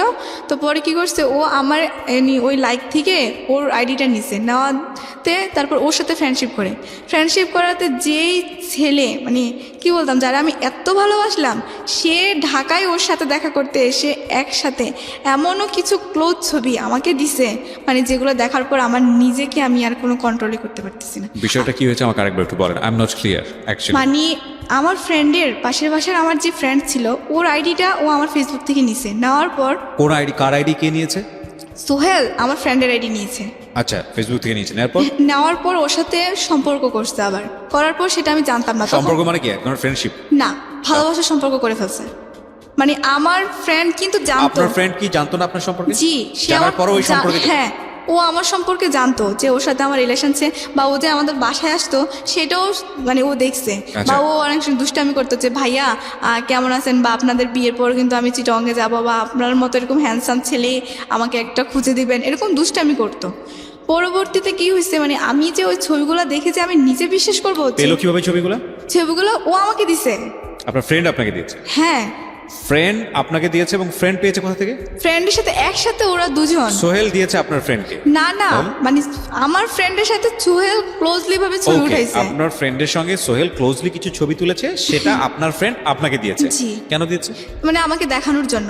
ও বলতেছে যে সোহেল আমার, সোহেল আর তোমার নাই, তুমি এখন সোহেলকে ভুলে যাও। এটা কবে ঘটেছে? এটা ঘটেছে সম্পর্কে কতদিন পরে? সম্পর্ক প্রায় 1.5 বছর পরে, আমার সামনে ইন্টারমিডিয়েট পরীক্ষা ছিল তখন। আচ্ছা, তো এই যে ঘটনাটা আপনার সামনে ঘটলো, এটা কি হঠাৎ করে ঘটে গেছে, নাকি আপনি কোনো চেঞ্জ টের পাচ্ছিলেন? হ্যাঁ, চেঞ্জ টের পাচ্ছিলাম। সেটা হচ্ছে যে সে আমাকে ফোন করলে তেমন আগের মতো কথা বলতো না, একটা অ্যাভয়েড করে চলতো। ওর জায়গা থেকে কি ছিল, সম্পর্কটা ভেঙে ফেলবে এরকম কোনো ব্যাপার ছিল? হ্যাঁ, ওর সম্পর্ক ছিল যে ওরা তো চিটংয়ের ছেলে, ওদের একটা নিয়ম হচ্ছে যে চিটংয়ের মেয়েকে বিয়ে করতে হবে। হ্যাঁ, মেয়েকে বিয়ে করতে হবে, এবং আর এখানকার অন্য জেলার মেয়েরা ওরা অ্যাভয়েড করে না। ওকে। তো আর এই জন্য আর ও হচ্ছে যে ও চাচ্ছে যে ওর মা যেটা বলে ও সেটাই করবে। হ্যাঁ, তো আমি বলছি যে তোমার মায়ের সাথে তো আমি একবার এই কথাটাও বলছিলাম যে আমি কথা বলি আন্টির সাথে, যদি আন্টির আমার ভালো না লাগে তাহলে আর কোনো দরকার নেই। তো পরে ও বলছে যে না, প্রথমে আমাকে বুঝাইতো যে আমার মার ভালো লাগবে এসে। তো পরবর্তীতে ও আমাকে এতভাবে হার্ট করছে, ছবিগুলো তো দিছে। আবার ও আমাকে বলছে কি যে তুমি তোমার আগের হাজবেন্ড আছে বা ওর সাথে তুমি চলে যেতে পারছো, এরকম করতে পারছো, তুমি যে আমার বিয়ের পর আরেকটা ছেলে মানে তোমার হাজবেন্ডকে রেখে তুমি আমার সাথে রিলেশন করছো, এখন যে তুমি আরেকটা ছেলের সাথে চলে যেতে পারবে না তার তো কোনো গ্যারান্টি নেই, তাহলে আমি কি করে তোমাকে বিলিভ করবো? এটা আপনাকে সে বললো? হ্যাঁ। ফাইন, তারপর?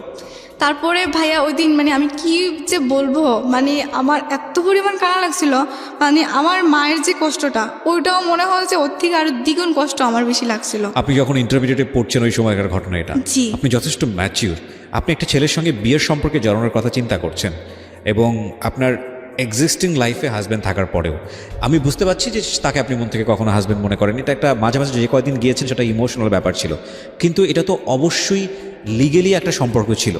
তো সেই লিগ্যাল সম্পর্কটা আপনি তো চেষ্টা করলে কারো কাছ থেকে জেনে বা ইভেন যে যার সঙ্গে আপনি সম্পর্কে জড়াচ্ছেন তার কাছ থেকে জেনে হলেও আপনি ডিভোর্সটা দিতে পারতেন, দিয়ে আপনি এই সম্পর্কে জড়াতে পারতেন। আপনি তো সেটা করেননি, কেন করেননি? ভাই করিনি, আমি আম্মুর কাছে বলাতে মানে আম্মু বলতো যে হ্যাঁ আমি তো ওইরকম করে ফেলছি, ওর তো কাছে তো কোনো প্রমাণ নেই, ওর তুমি ডিভোর্স দিয়ে বা কি করো? ডিভোর্স এটা দিলে কি আপনি সেকেন্ড রিলেশনশিপে যার সঙ্গে জড়াচ্ছেন সোহেল, সে কি এটা জানতো? হ্যাঁ জানতো। জানার পরে তার কাছ থেকে প্রতিক্রিয়া কি ছিল? তার কাছে প্রতিক্রিয়াতে ওই তো বললাম, সে বললো যে এগুলো কোনো কিছুই না, এগুলো কোনো। আপনি লিগেলি তার ওয়াইফ, তো আপনাকে নিয়ে যদি সে সংসারের কথা চিন্তা করে সেটা তো পারবেই না সে। না আম্মু তো ওই যে বললাম না চেঞ্জ করে ফেলছে, আম্মু তো বলতেছে আমাকে যে ওটা কোনো বিয়ে না, ওটা কোনো কিছু হবে না, তোমার ওইটা কাগজটা ভুয়া মানে প্রমাণ করতে চাইলে ও যদি প্রমাণ করে যে তুমি ওর ওয়াইফ তাহলে। এটা কি ও বিশ্বাস করেছিল? হ্যাঁ আমিও তো বিশ্বাস করেছি, আমি আজও পর্যন্ত সেটা বিশ্বাস করি। বোকার স্বর্গ মানে শুনেছি এতদিন, বোকার স্বর্গটা আজকে আমার মনে হচ্ছে যে দ্য স্টেজ অফ রিয়েলিটিতে এসে বসেছে বোকার স্বর্গ। ওকে বলেন তারপর। তারপরে ধরেন মানে ওর সাথে আমি আমার একটা মানুষের জন্য ট্র্যাপ হয়ে ফেলতে চাচ্ছি একটা মানুষকে, কিন্তু আনফর্চুনেটলি আমি নিজে ট্র্যাপের মধ্যে ঢুকে বসে আছি, যেটা ওর মার কথা শুনে আমার কাছে মনে হচ্ছে যে সামহাও ও এই ঘটনার থেকে বাঁচানোর জন্য ওনার মেয়েকে সেভ করার জন্য বিভিন্ন রকমের ফন্দি ফিকির করতেছে, কিন্তু সেই ফন্দি ফিকিরে সে নিজেই আটকে বসে আছে। It's very interesting. এবং এই ছেলেটার যে ফায়দাটা ছিল, ওনার যে হাজব্যান্ড মানে লিগেলি যে হাজব্যান্ড, সে কিন্তু তার ফায়দাটা ঠিকই লুটেছে এবং সে কিন্তু ঠিকই দেশের বাইরে গিয়ে বসে আছে পয়সাটা সব কিছু নিয়ে, ব্ল্যাকমেল করছে যথেষ্ট রকমভাবে, এবং সে যথেষ্ট গেইনার বলা যেতে পারে তার জায়গাটাতে। তারপরে ধরেন মানে আর সোহেলের সাথে আর কথা বলা অফ হয়ে গেছে, তো আমি ইন্টারমিডিয়েট পরীক্ষা দিলাম। আপনার ফ্রেন্ডটাকে আপনি কি বললেন? কোনটা? যে আমার friend আপনার- ফ্রেন্ডটাকে ওকে আমি আর কিছু বলিনি, কারণ এটা তো ওর দোষ ছিল না। একটা ছেলে যদি একটা মেয়েকে যদি ধরেন প্রশ্রয় নেয় দেয় তাহলে তো মেয়েটা কিছু করতে পারে, আর মেয়েদের মন এমনিতেও নরম, মানে একটু ভুলালে ওদেরকে ভুলানো যায়। তার মানে আপনি বলতে চাচ্ছেন যে আপনার বান্ধবীকে সেই কনভিন্স করে, ছেলেটাই কনভিন্স করে? হ্যাঁ কারণ ও তো ফ্রেন্ড রিকোয়েস্ট পাঠাইছে, আমার বান্ধবী আমাকে দেখাইছে।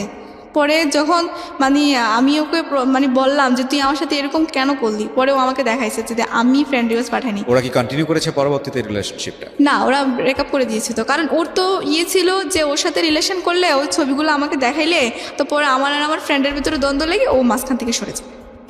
মানে ছেলেটা মাঝখান থেকে সরে যায়? জি। ওকে, তারপর? তারপর কি হয়েছে মানে এটা নিয়ে ধরেন আমার ইন্টারমিডিয়েট পরীক্ষার পর তো এখন আমার তো ধরেন কি বলবো, আর আমার তো আর বলার মতো কোনো ভাষাই ছিল না। মানে আমার বলতে গেলে আমি কোনো ছেলেদেরকে দেখলে আমার ওই ছেলের কথা মনে হয়ে যেত, মানে আস্তে ওরা চিট বা এরকম কিছু মনে হতো। তো পরবর্তীতে ধরেন ভাইয়া মানে আমি নিজে নিজে একটা প্রতিজ্ঞা নিলাম যে আমার লাইফে যেহেতু এত কিছু ঘটনা ঘটেছে, হ্যাঁ, সো আমি আমার মানে নিজকে এবার প্রতিষ্ঠিত করবই করব। তো প্রতিষ্ঠিত করতে গেলে তখন আর আমার ইন্টারমিডিয়েটের রেজাল্টও ছিল, পাস আসছিল, ভালোই রেজাল্ট হয়েছিল।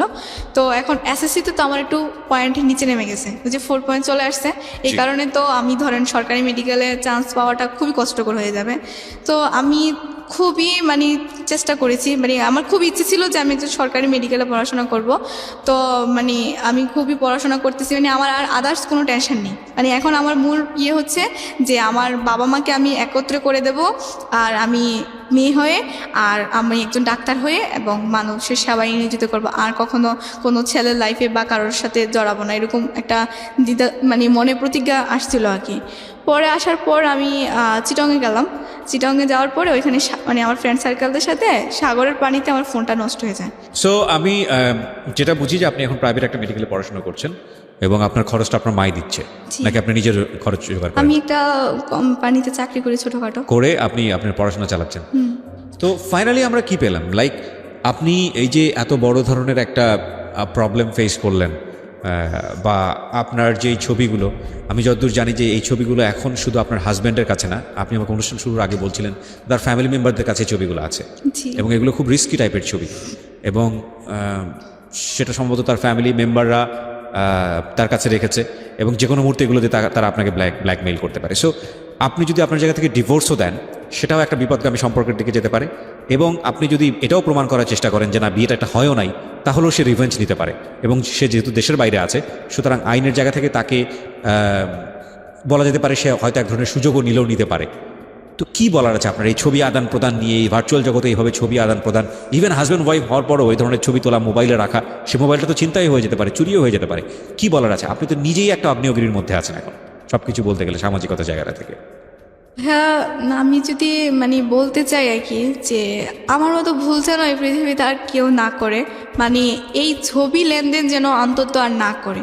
মানে সে তোমার যতই বয়ফ্রেন্ড হোক না কেন, কারণ যদি বয়ফ্রেন্ডে যে যদি তোমাকে সত্যিই ভালোবাসে, তাহলে কখনো তোমার দেহ যাবে না বা তোমার এরকম নেগেটিভ ছবি যাবে না, আর তোমাকে মন থেকে ভালোবাসবে। আর যারা মন থেকে ভালোবাসে তারা কখনো দেহ চায় না। সো আপনি যেটা বলতে চাচ্ছেন যে এই ধরনের ছবি আদান প্রদান করা থেকে একেবারে বিরত থাকা উচিত। ইভেন আমি বলতে চাই যে if it is with husband and wife, যদি হাজব্যান্ড ওয়াইফের মধ্যেও ব্যাপার হয়, তাহলেও আমি বলবো যে please do not do this. Cause আপনি জানেন না যে সেলফোনে আপনি করছেন এটা, সেই সেলফোনটা কোনো এক সময় হয়তো বা হারিয়ে যেতে পারে, বা আপনি যেই ওয়েবসাইটের মাধ্যমে এটা করছেন সেটা হয়তো বা ইনসিকিউর হতে পারে। সুতরাং মান সম্মানের দিক থেকে, যে কোনো জায়গার দিক থেকে এটা খুবই খুবই ইনসিকিউর। এবং আপনি চিন্তা করে দেখুন, আপনারা হয়তো নতুন বিয়ে করেছেন বা এরকম একটা সময় হয়তো শখগুলোর স্মৃতি হিসেবে রাখার জন্যে, এবং এটা হয়তো আপনি ভুলেই গেছেন কোথায় রেখেছেন। ভবিষ্যতে হয়তো আপনার সন্তান বড় হয়ে তাদের চোখে পড়ল। সো কতটা দুর্ঘটনাজনিত হতে পারে। একটা ছোট গল্প বলে শেষ করতে চাই। আমরা এমন একটা যুগে বসবাস করি যেখানে কমিউনিকেশনটা খুব ইজি।